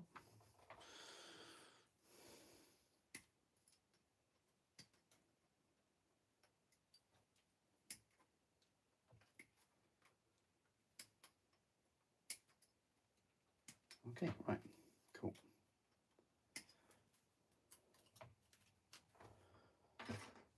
That's that sprue done. We've literally got like kind of just the accessory sprue really in the grand scheme of things. So E20.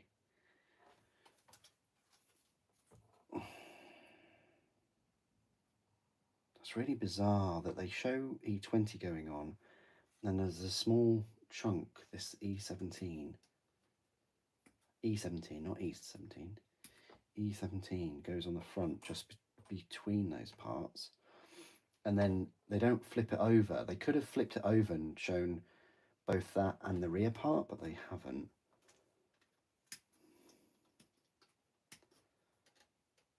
E19, that's at the front left, front right even, and then this is the rear right.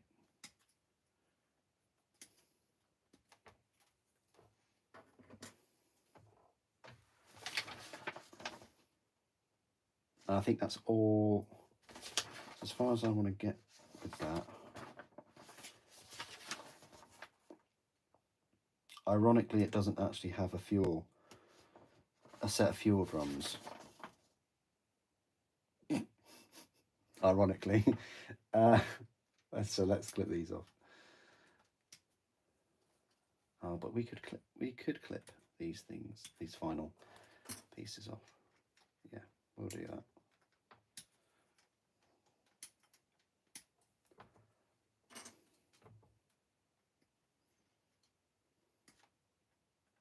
I'm sure you could use this piece because it's kind of one sprue, isn't it? But I'm sure you could use that piece, you know, the fuel pod, with Orcs maybe.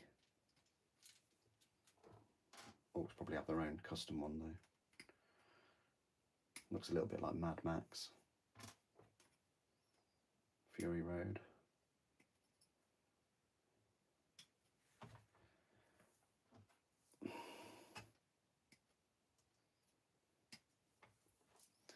So this big old sprue is now done.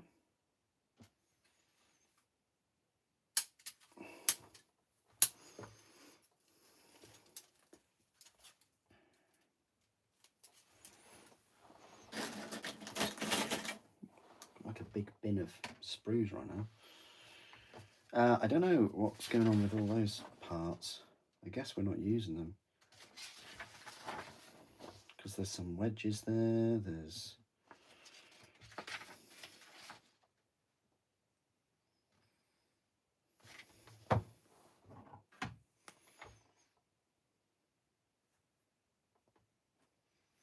It doesn't look like you're using B sprue anymore.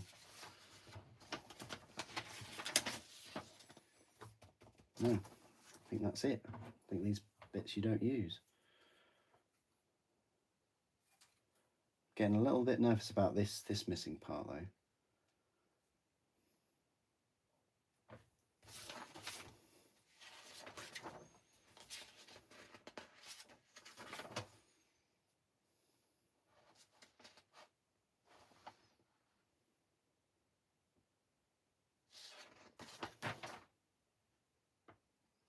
No, I don't think you use it, no. Because you use B23, not B22.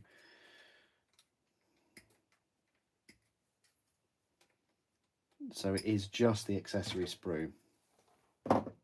It's just that dozer blade really for us. And the flare shield.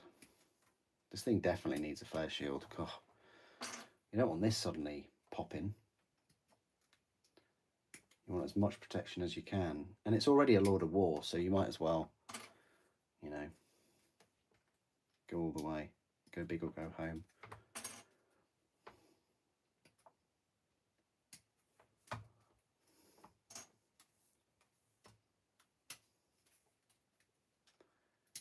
Right, so that's that sprue done.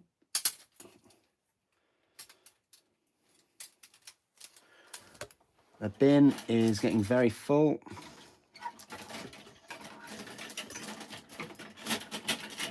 Don't know why my hat's in there, but it is. What I might do is I might just clip out the dozer blade and such.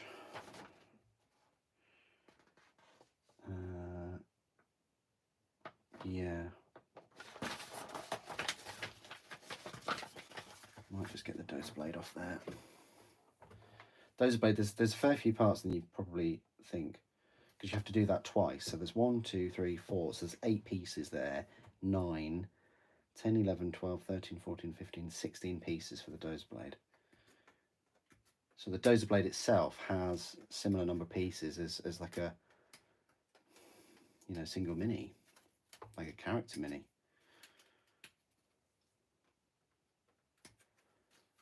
Whereas before, do you remember the old ones? It was I think they were like, I want to say 3 pieces, maybe 4 pieces.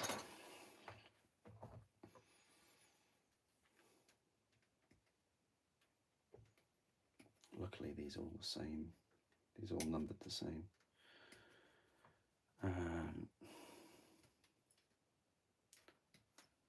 So there you go. What's that? Number 5.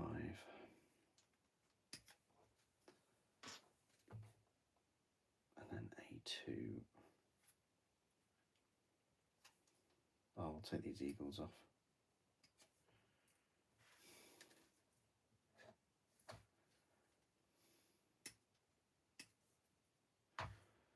A2.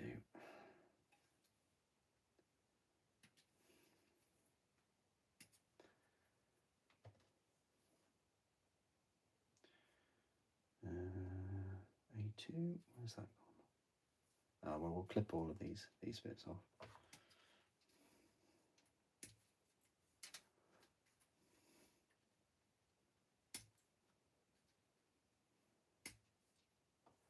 Yeah, we'll move that over there.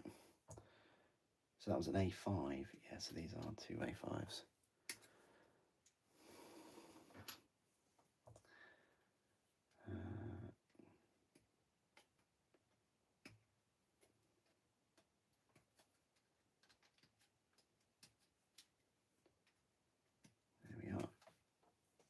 So that's those supports, and then A2 and A3.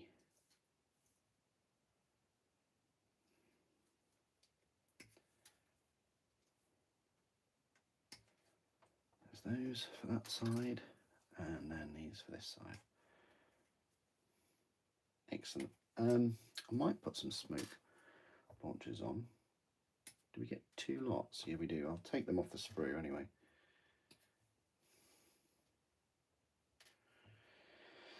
And then, yeah, a flare shield. We're not getting the searchlight off. I might take these tools off, yeah. But yeah, the flare shield is kind of a must. So that's 17. 14, 15, 16. 14, 14, 15, and 16. There we go.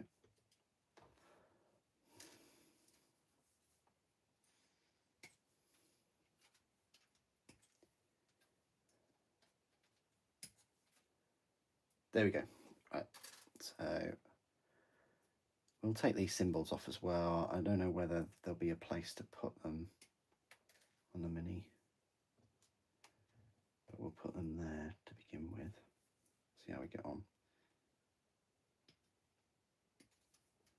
Right, that is everything I needed to clip off the sprues. This is the spare parts along with this pile here. So that's a bit of a preview for the video. Yeah.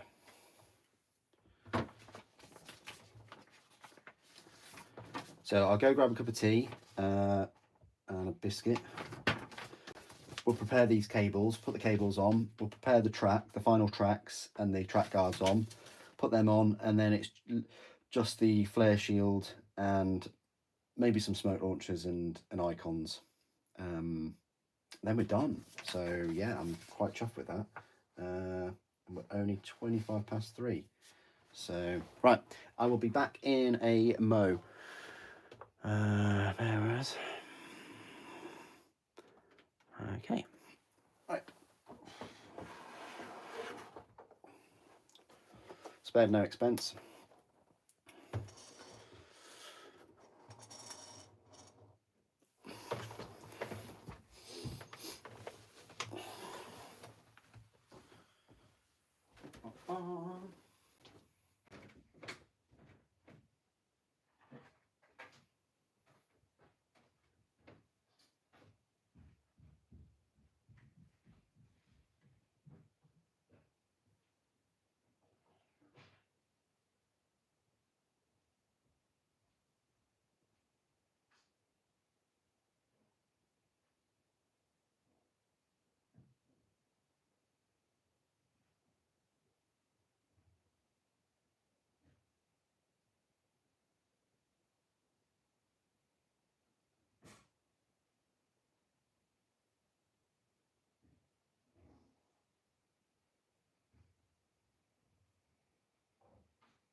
Hey, I'm back. I'm back. I'm back.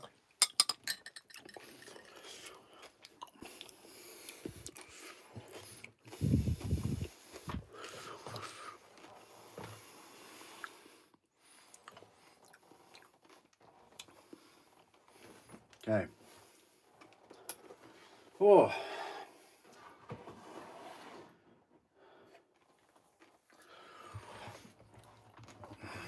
Okay, here we go.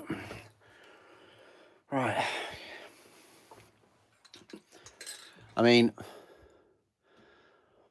yeah, I was just sat down for like 2 hours straight. Just sat there. So, should really get up and move every hour, really.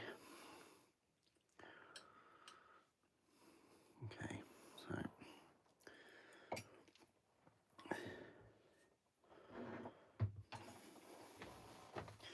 so yeah.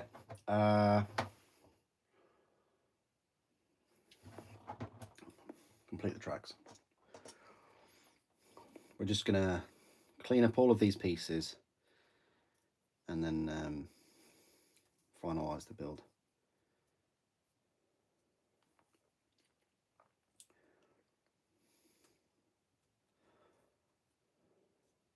I mean, I've got to leave here probably about 4:30 at the latest.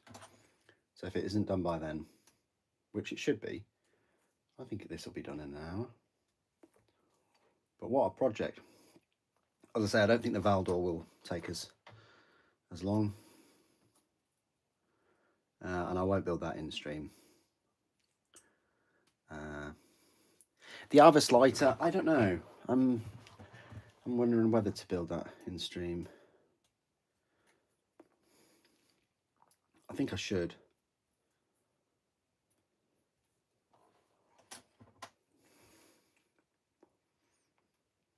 But the Doredio, I won't.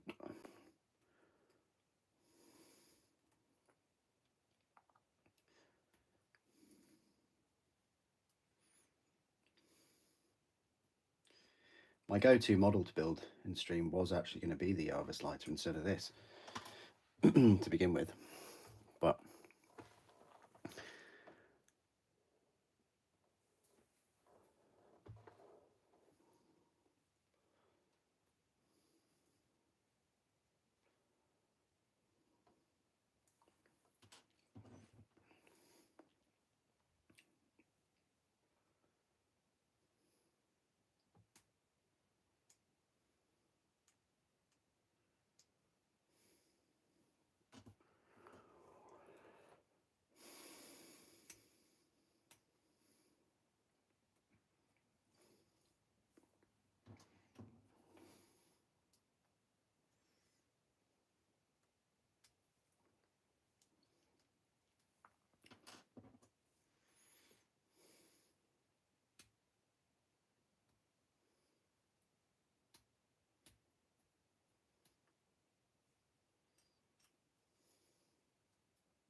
Craig, I didn't even see you there.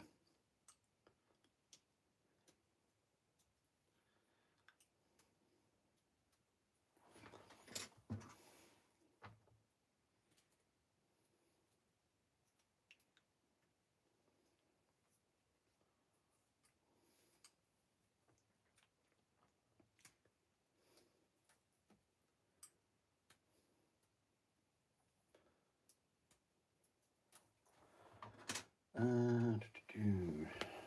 need to do these pipes.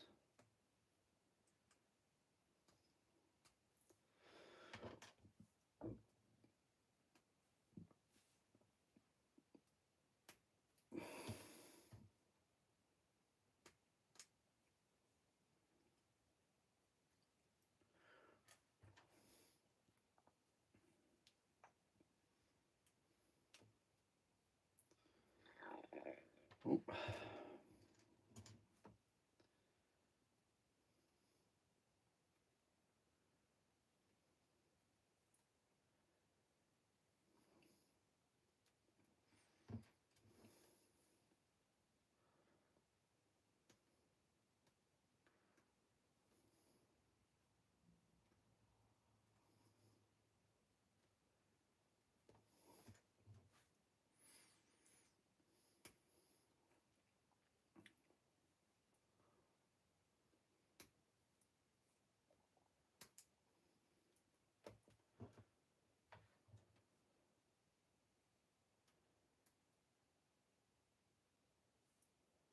Was there only one contact point on that? I can remember that.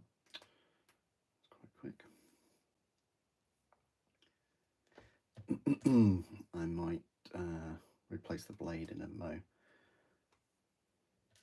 I always say that, but then I use the same blade for months at a time. You know, when I'm going through so many minis. It's like, oh yeah, I'll keep using the same blade.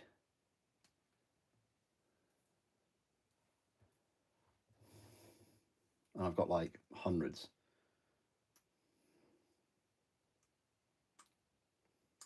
Should really replace the blade more often. You know, I've got years worth of blades. I think I could indulge myself in replacing them more often.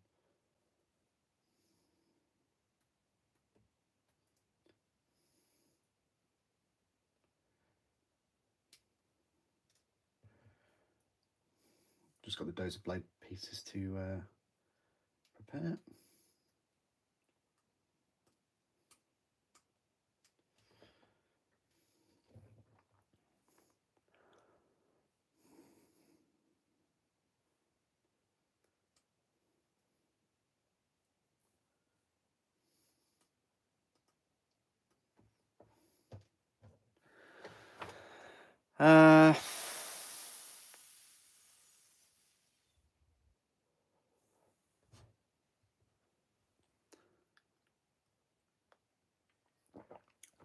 Yeah, this is for Solar. This is for Horus Heresy, Baron. It's not for 40k.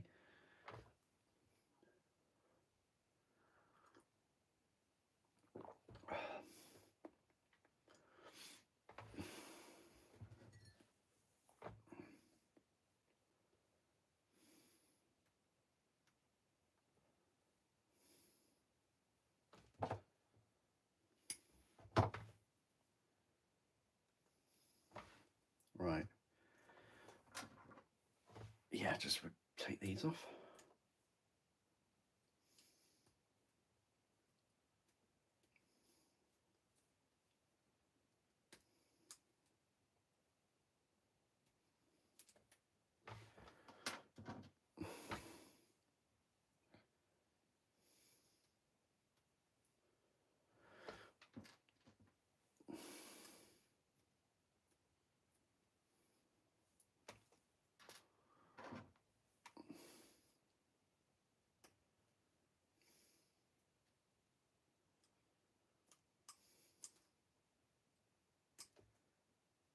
Okay.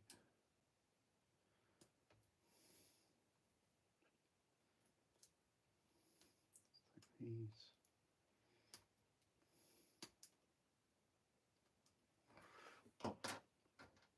And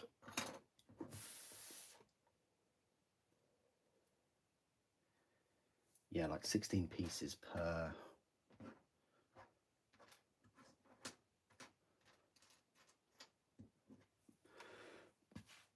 For the dozer blade. Cool. Yeah.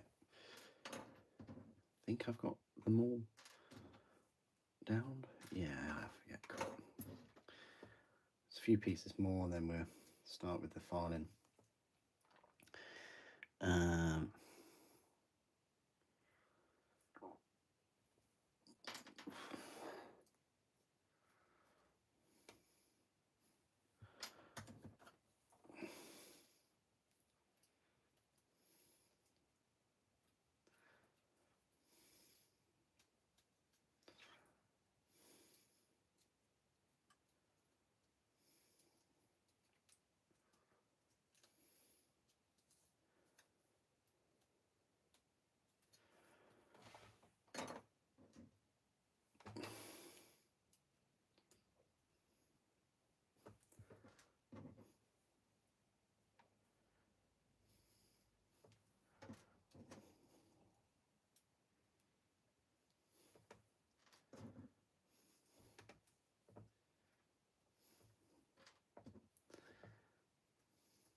Right, that's those done. I think we can now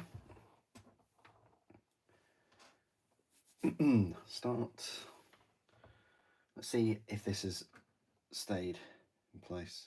Yeah, that stayed in place, and I like the angle that that's at.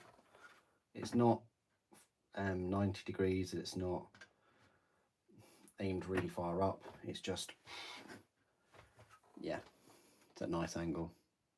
Cool. Yeah, now I feel comfortable in putting those sponsons on. So how are we doing this then? Like so. Oh, solid.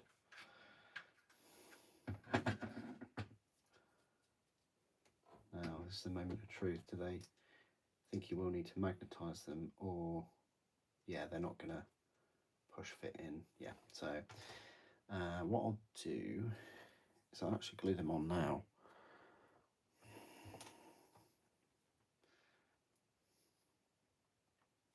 There we are.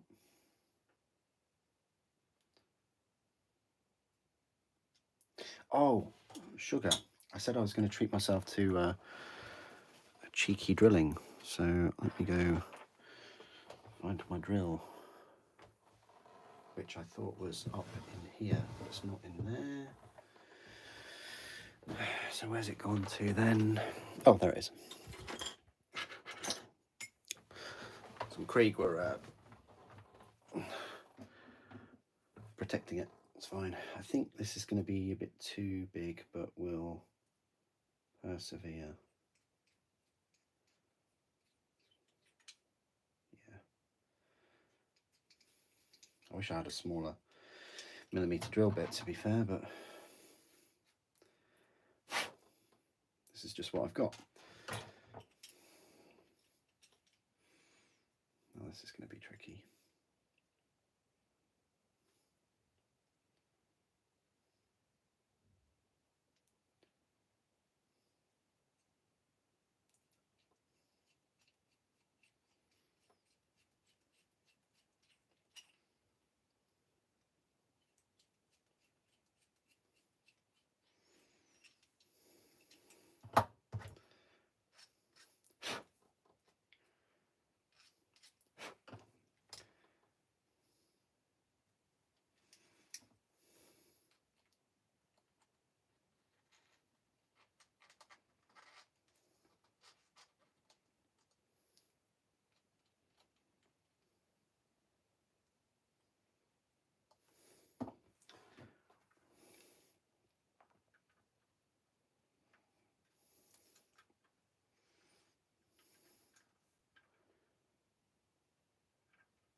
Suspensions in.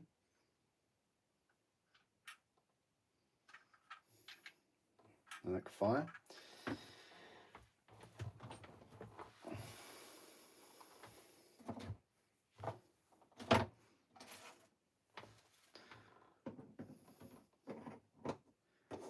Looks like a little mortar.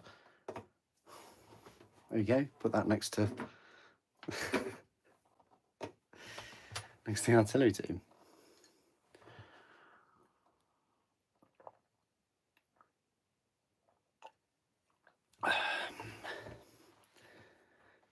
No, I'm not gonna start doing that.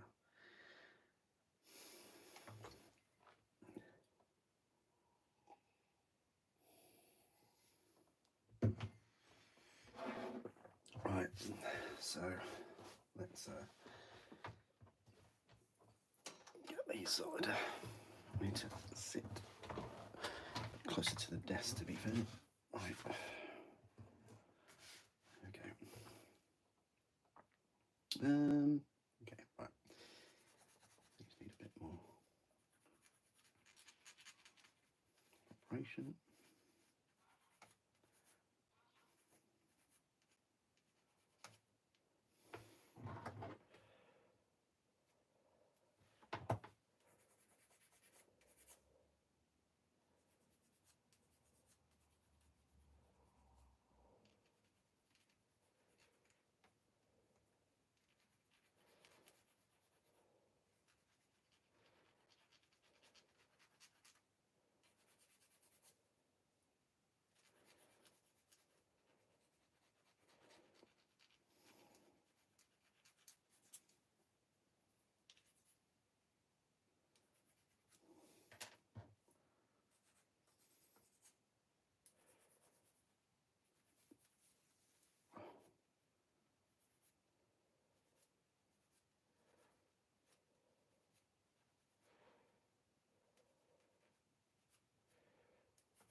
I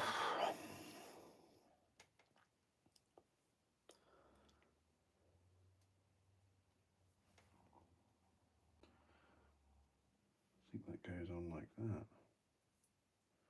I want to say.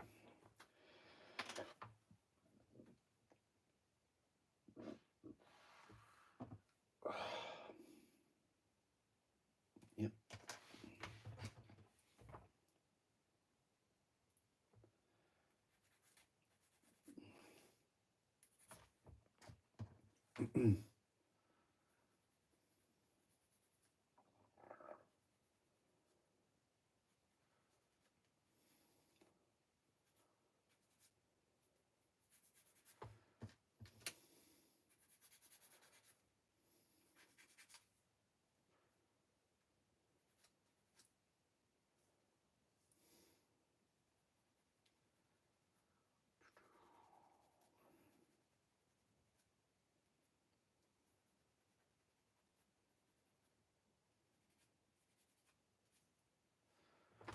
Let's put these together. Why not? I guess it's like this piece first.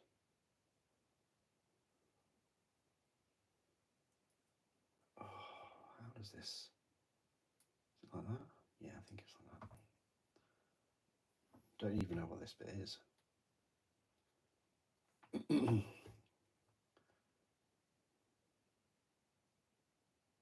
Yeah.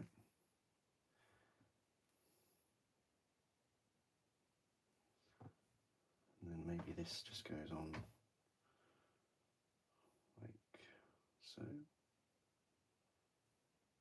That's some kind of targeting lens thing.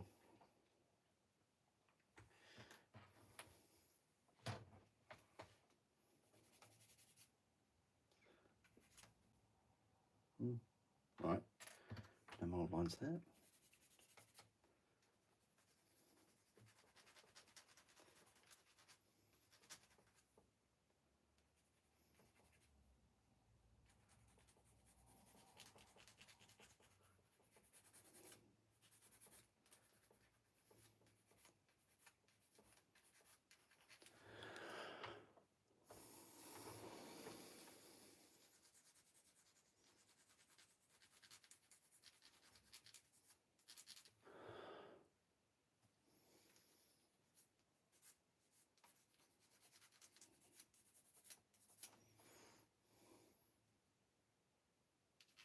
Okay, so we can attach these two pieces.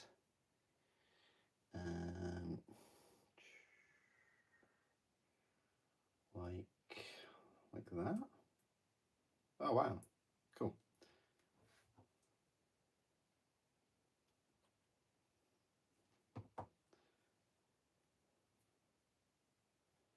Yep. Oh, excuse me, Fugan. And then we're just plopping all these pieces on, like Buckaroo or something.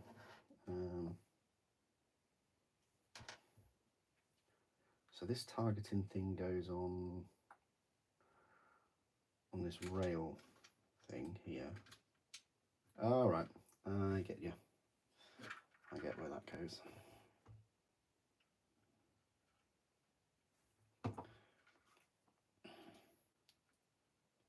Yep, nice. And then you've got this tubing that looks like it goes into one of the feeds. Does it go into one of the feeds? Yeah, like that. Then it pops into there. Okay, that's nice.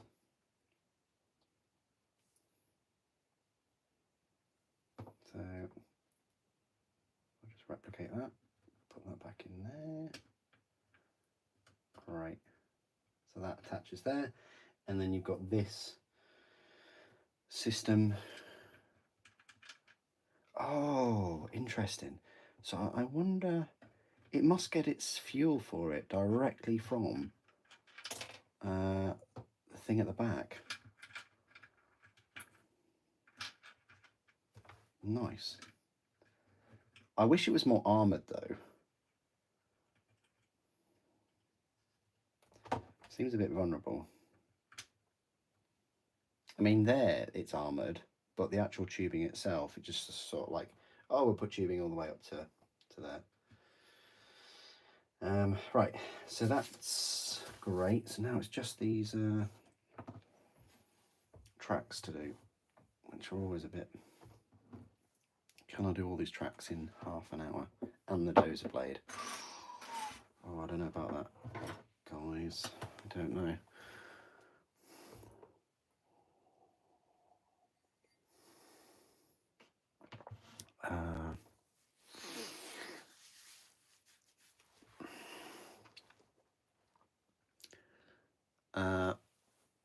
Talking about basilisks, I got this basilisk here. This is brilliant. Love it. Love this basilisk. Solar Auxilia one is fantastic. Yeah, I really like it.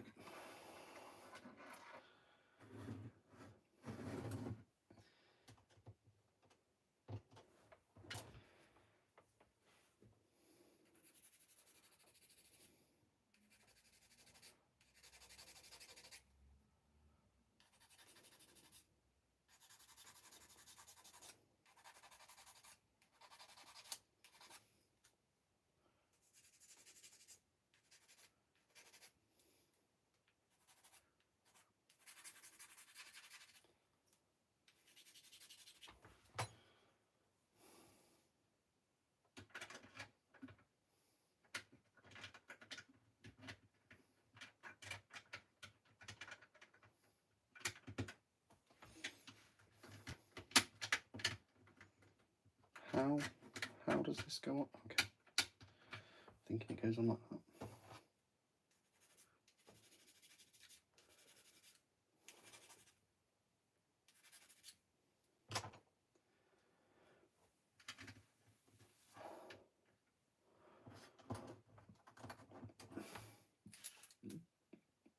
Now what they do with this is they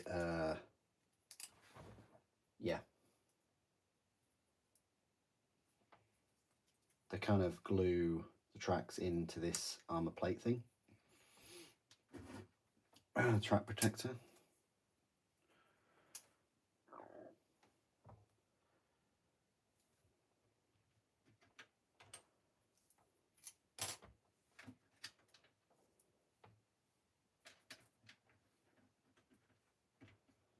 Wow.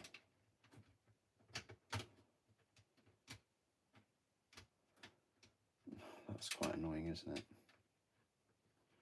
So because they put, oh, they didn't need to put that flat panel piece on. They really didn't. Because they put the flat panel piece on, that's going to stick up. Oh. Okay. Well, it does sort of work. And that goes on there, and then that just slots on. But what's great about that is you don't need to worry about the mould lines for this piece. If the tank doesn't try and eat it, the Infernus is hungry.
So much, too much, so much, too much.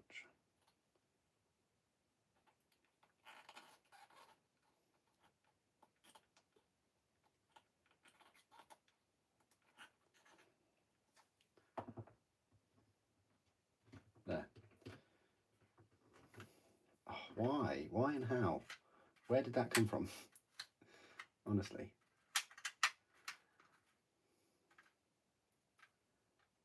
That'll do.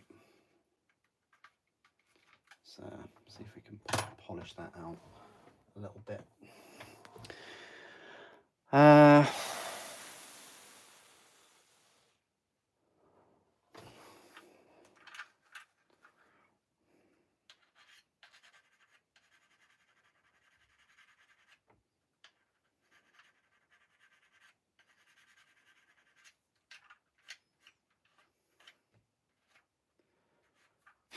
We'll have to do. That's fine. Okay, so that's that. And then we've got these ones here, which get covered by plates anyway. So again, not really fussed about mould lines for these. Yeah, that gets completely covered, look. Yeah. But we will prepare this. Yeah.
Cool.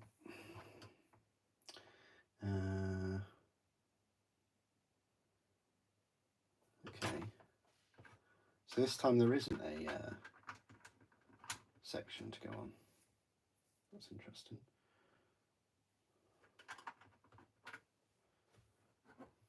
Okay.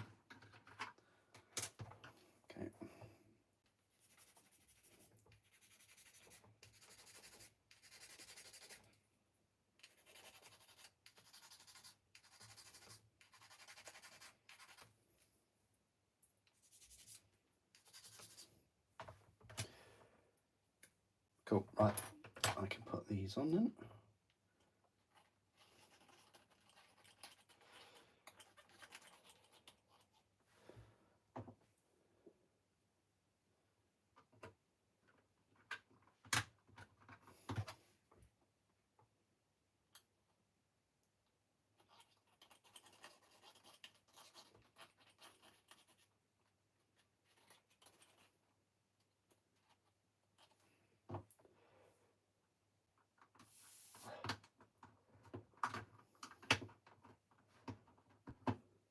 Cool. Good. That's the tank track protectors on. This is starting to look like a tank now.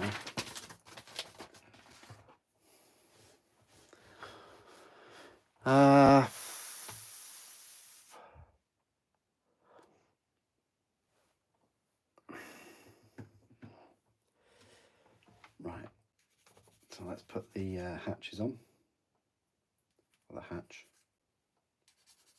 Top hatch.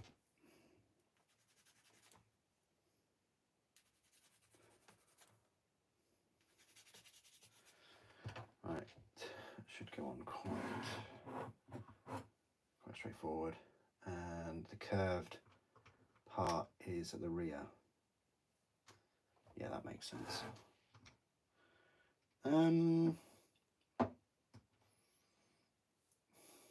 Yeah, we'll go for this glue.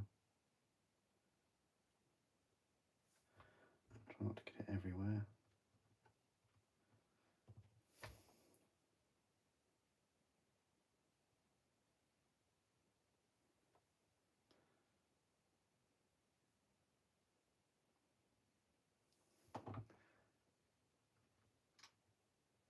Ah, happy little tank. Okay. So that's that done. I don't know what this piece is for. I haven't got a clue. Well, I'm just going to put it over there in the spare parts pile. So we've got some tools and we've got the flare shield. We've got lots of smoke launchers and some icons. And the dozer blade, yeah. So we're not going to put the pincer weapon on. Let's put the flare shield on. Which isn't too bad to sort out.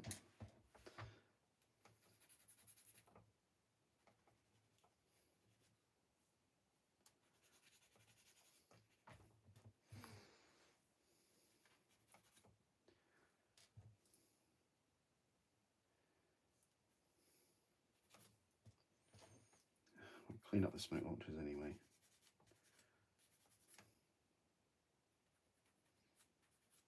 Yeah.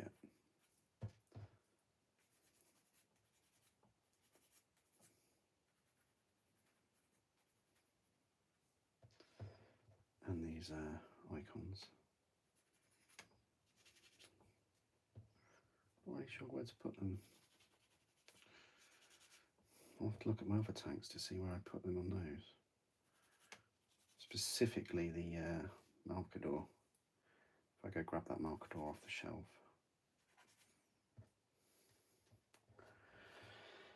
Right, so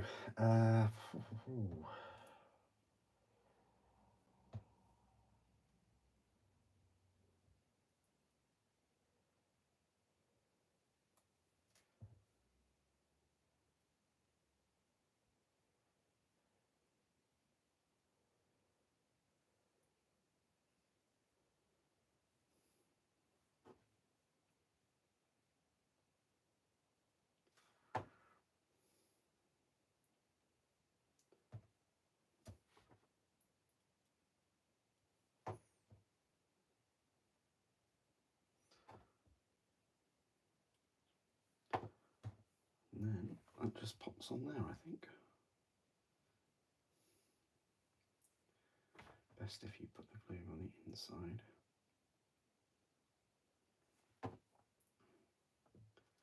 Right, flare shield done. And that will go just on the back, in that spot there. That's where it lives.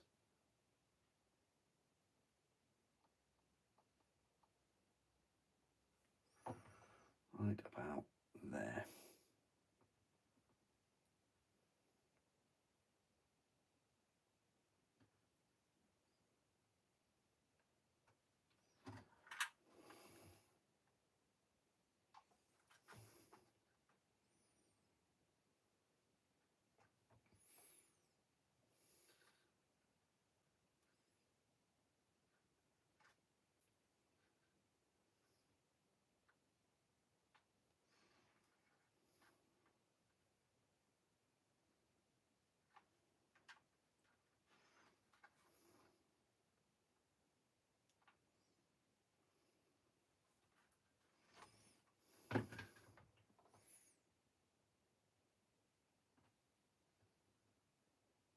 Okay.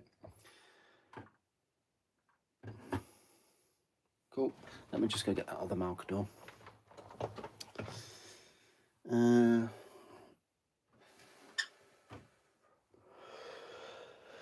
What's a good super glue? I don't want to use Loctite or whatever it is, the local supermarket. Loctite, there's nothing wrong with Loctite.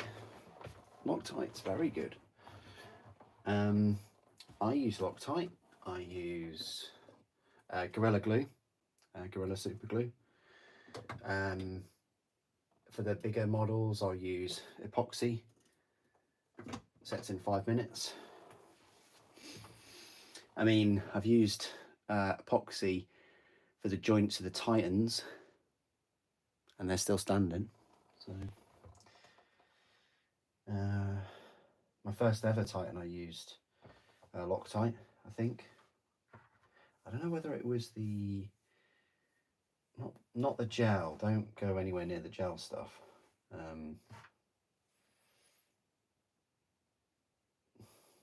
Yeah, I used that. Sorry, I'm just looking at the Malcador compared to it. Trying to find out where I put the icons. I didn't put the icons anywhere. Maybe I put them on the Lehman Russ. Did I put the icons on this?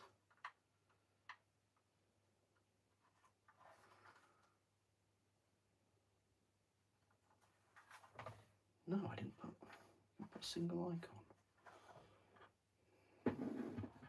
How bizarre. Which tank did I put the icons on then?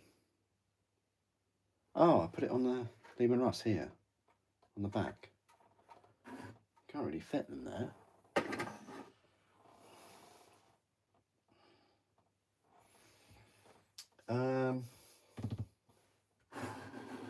There's not really much space to put tools.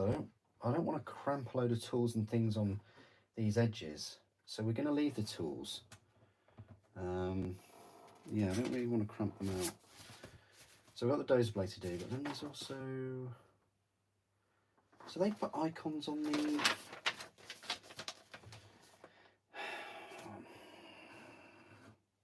on these. But I didn't put them on the actual Malcador.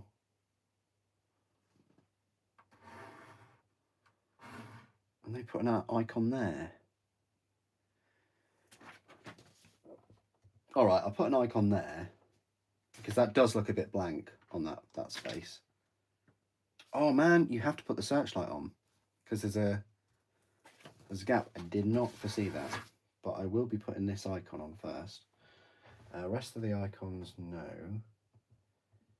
Did they put any smoke launchers on? They didn't put any smoke launch. Oh yeah, they did. Oh, smoke launcher is in an awful position. They basically just put one smoke launcher like there, just out of the way. That messes with my symmetry. So I'll put this icon on, and then we'll do the dozer blade. Yeah, but I'm not putting any tools and things on the back there. No. all we need to do is searchlight. So searchlight, this icon, and the dozer blade.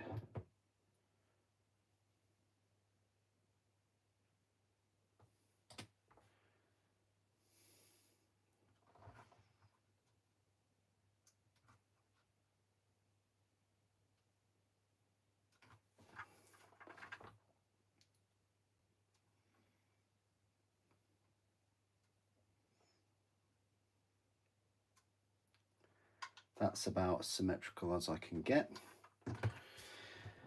Yeah, dozer blade. Searchlight, sorry.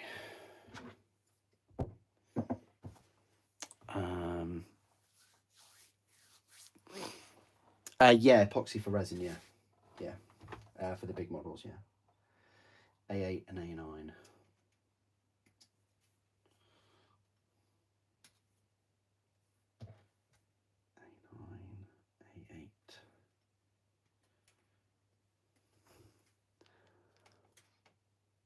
A8. It's more the tube it comes in, if that makes sense. Oh, do you mean like the little small ones?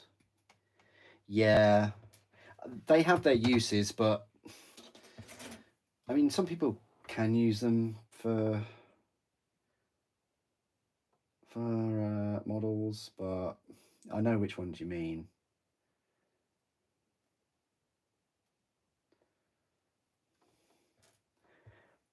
They're good if you want a bulk amount of super glue, you know, because they're kind of like one use. Like if you know you're going to need that much super glue, go for those, because otherwise those little bottles, they get caked up quite quickly, and you might end up wasting some super glue.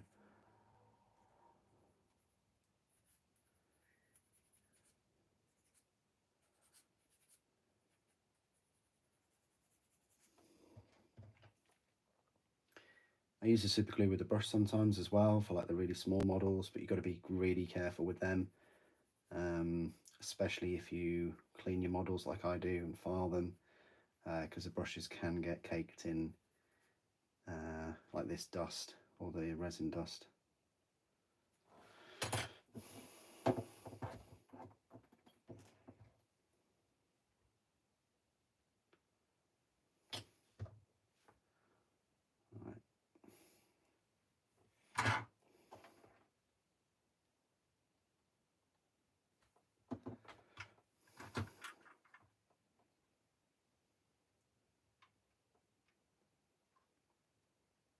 Searchlight just goes there. Okay, dozer blade.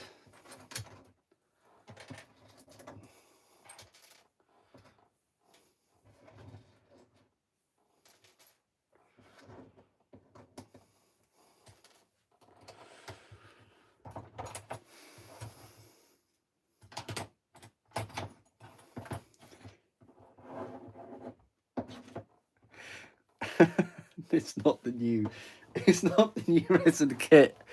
Oh, I've just got to go get a banana. Hang on.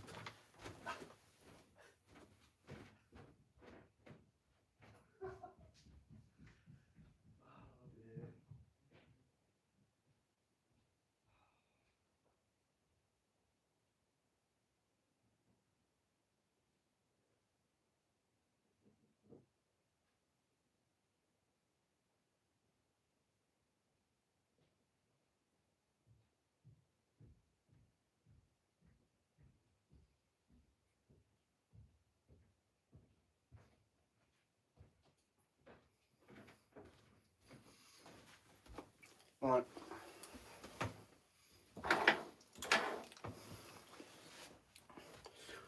Got banana. Look, prove it to you. Oh.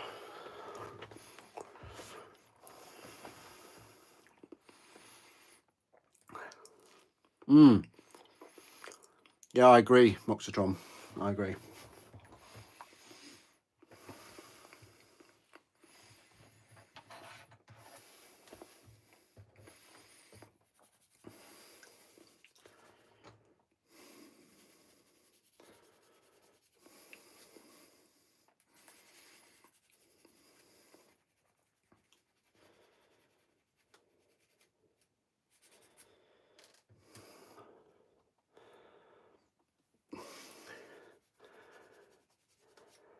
50mm? Cool.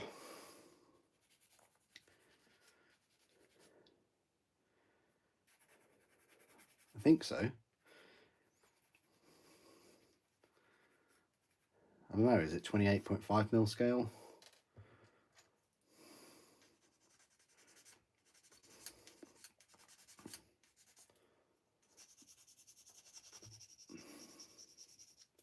Whoa, calm down.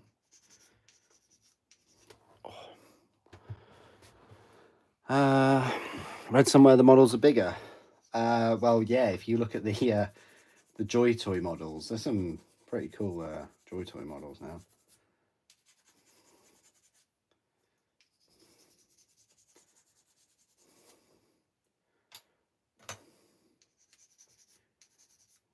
And they do like a Primark or a couple of Primarks.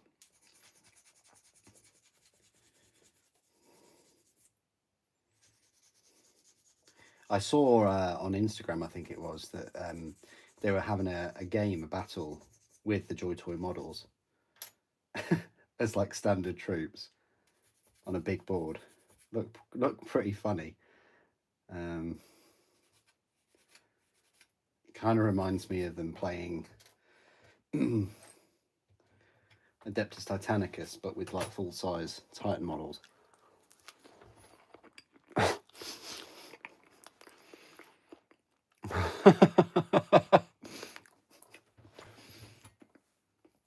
I thought it was the brown bananas are the best.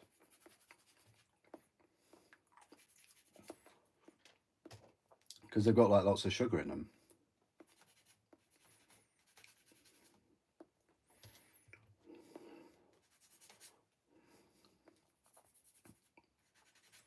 Someone showed me their banana the other day. It was really brown. They've kept it in the fridge. They last so much longer if you keep them in the fridge. So personally, I like to have them as fresh as possible.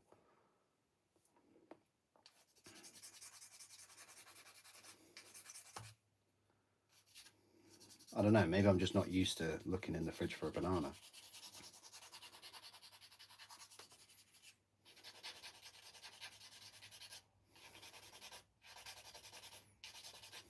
I like them when they're just hanging there, ready to grab.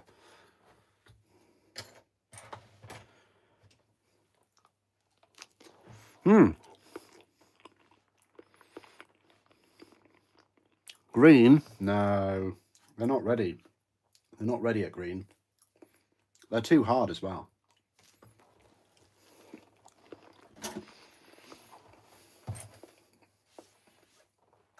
Can't have them too hard.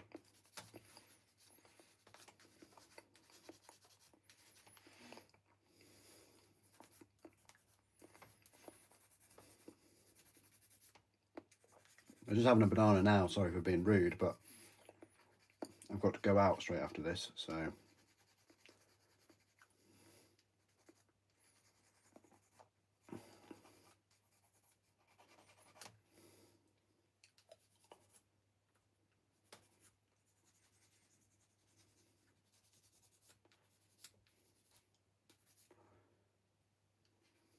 Okay, so these dozer blades aren't as bad as I imagined.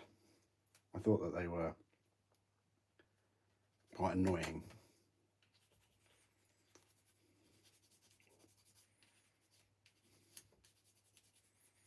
But I wanted to give the Malcador a dozer blade.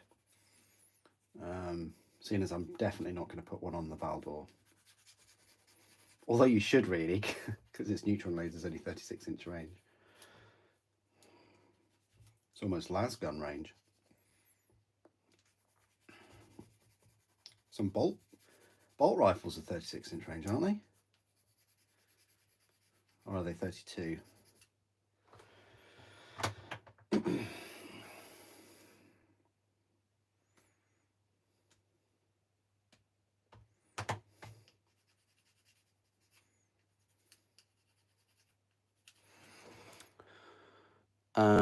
Green is the best. Okay.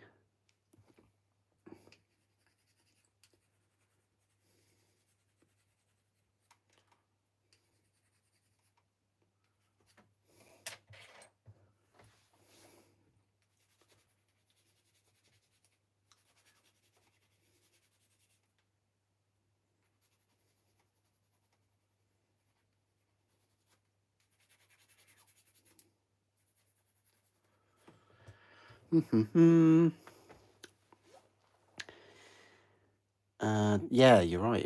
Yeah. I'm after bingo. Yeah. Well, I mean, your mum invited me, so it's rude. It's rude to decline.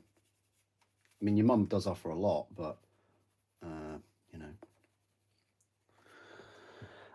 What's your favourite vehicle that you've built so far? My favourite vehicle, the Thunderhawk. That's a vehicle. That's my favourite model and my favourite vehicle. And then the Warlord Titan is second. And then Rumpelstiltskin. It is tough, but I know I haven't built Rumpelstiltskin, but I dream about it every day.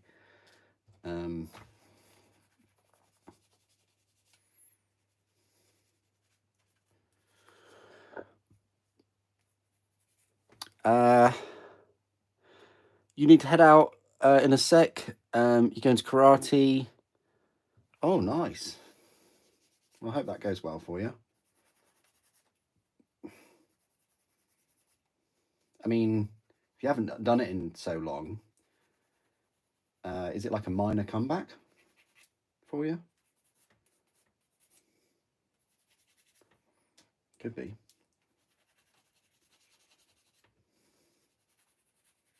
Just remember to stretch. You know, if you haven't done it in 10 years, it might be a bit taxing. Don't wear yourself out. You know, hope you kept your cardio up. You're not puffed out. Hope you can remember your moves as well. Right, I will put these together now. Okay, so these only go one way from memory. Yep. What's your favourite vehicle, Baron? I'm sure you said something about it yesterday. I'm sure. Can't remember though. Yesterday or day before, wasn't it? Oh, these live streams are blending into one.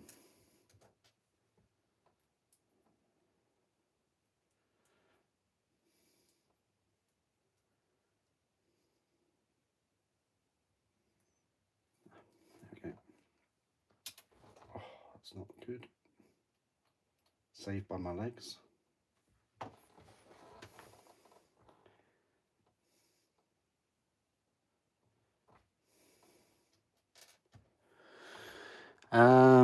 Yep. Hi Stig, how you doing? Yeah, had great fun with you and Maxim yesterday. Killing Xenos. That was very, very cool.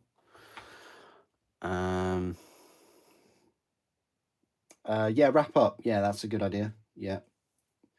You don't want to you don't want to do any sort of quick moving exercise and things like when you're a bit cold.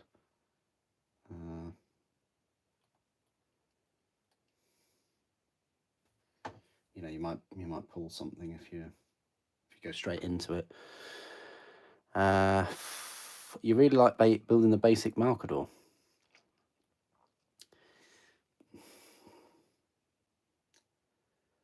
What did you magnetize on the Malcador?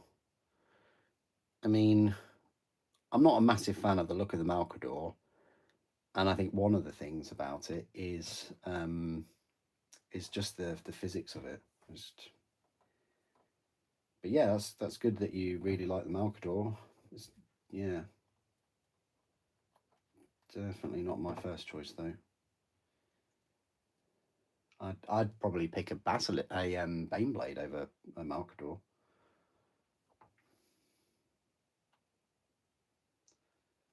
Which I will get. I will get another Baneblade. And that will be purely for the channel, nothing to do with the collection, you know. That will be to showcase it and to just to go through a build, really, with it. Oh, I thought this glue was actually working with me today.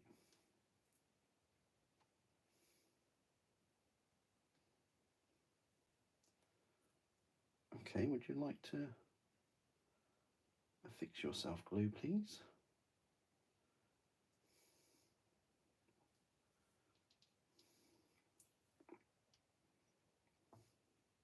There we go, that's better. Right, we put the teeth on the dozer blade. Yeah, catch you later. See you later. Bye, Bob. Nearly done the majority of this liquid fire metal coffin. Yes, yes.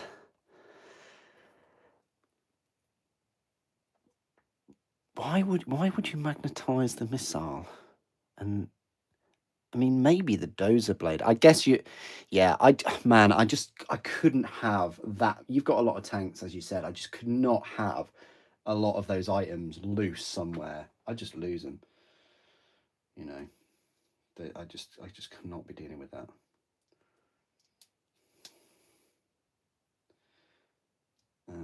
So what's gone on wrong here then? Why is one side different than the other?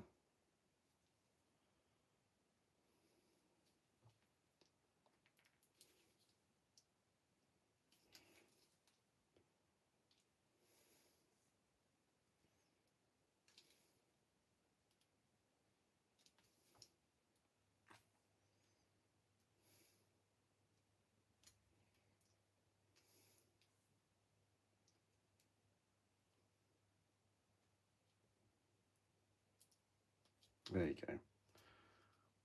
That's better.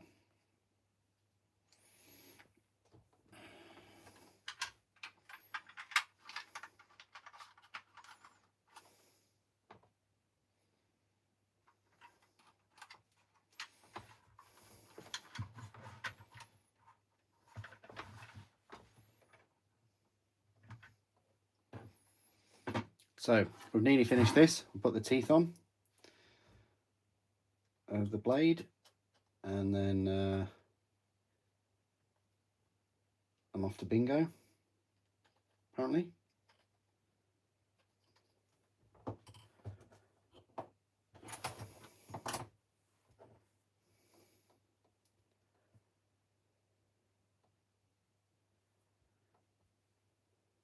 No, that's actually a good reference for Resident Evil 4, which is one of my favourite games ever.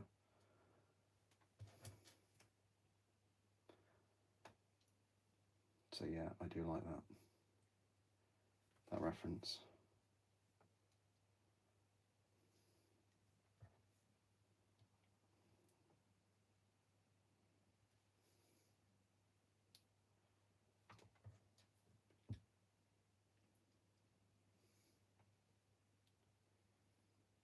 Even though it was like a church bell that rang, so I don't know how he got that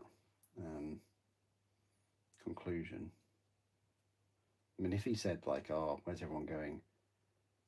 Prayer," or something like that, then right, cool. Right, we'll just glue this dozer blade on. Yeah, you can easily magnetize the dozer blade. That's a good thing to do is magnetizing that. It's probably a really smart thing to do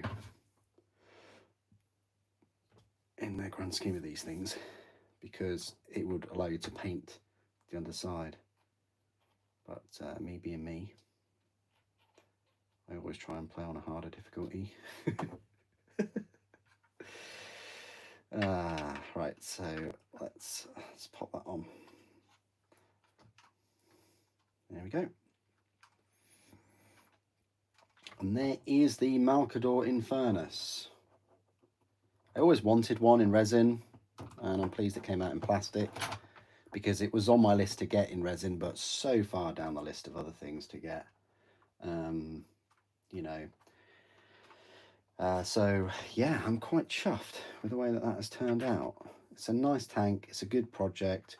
You can magnetize a few things if you really like. This thing looks quite fun. It's got a nipple. It's quite loose though. I would have liked the tolerances a little bit better. Like they could have made that ball bigger balls. If you know, you know. And yeah, let's just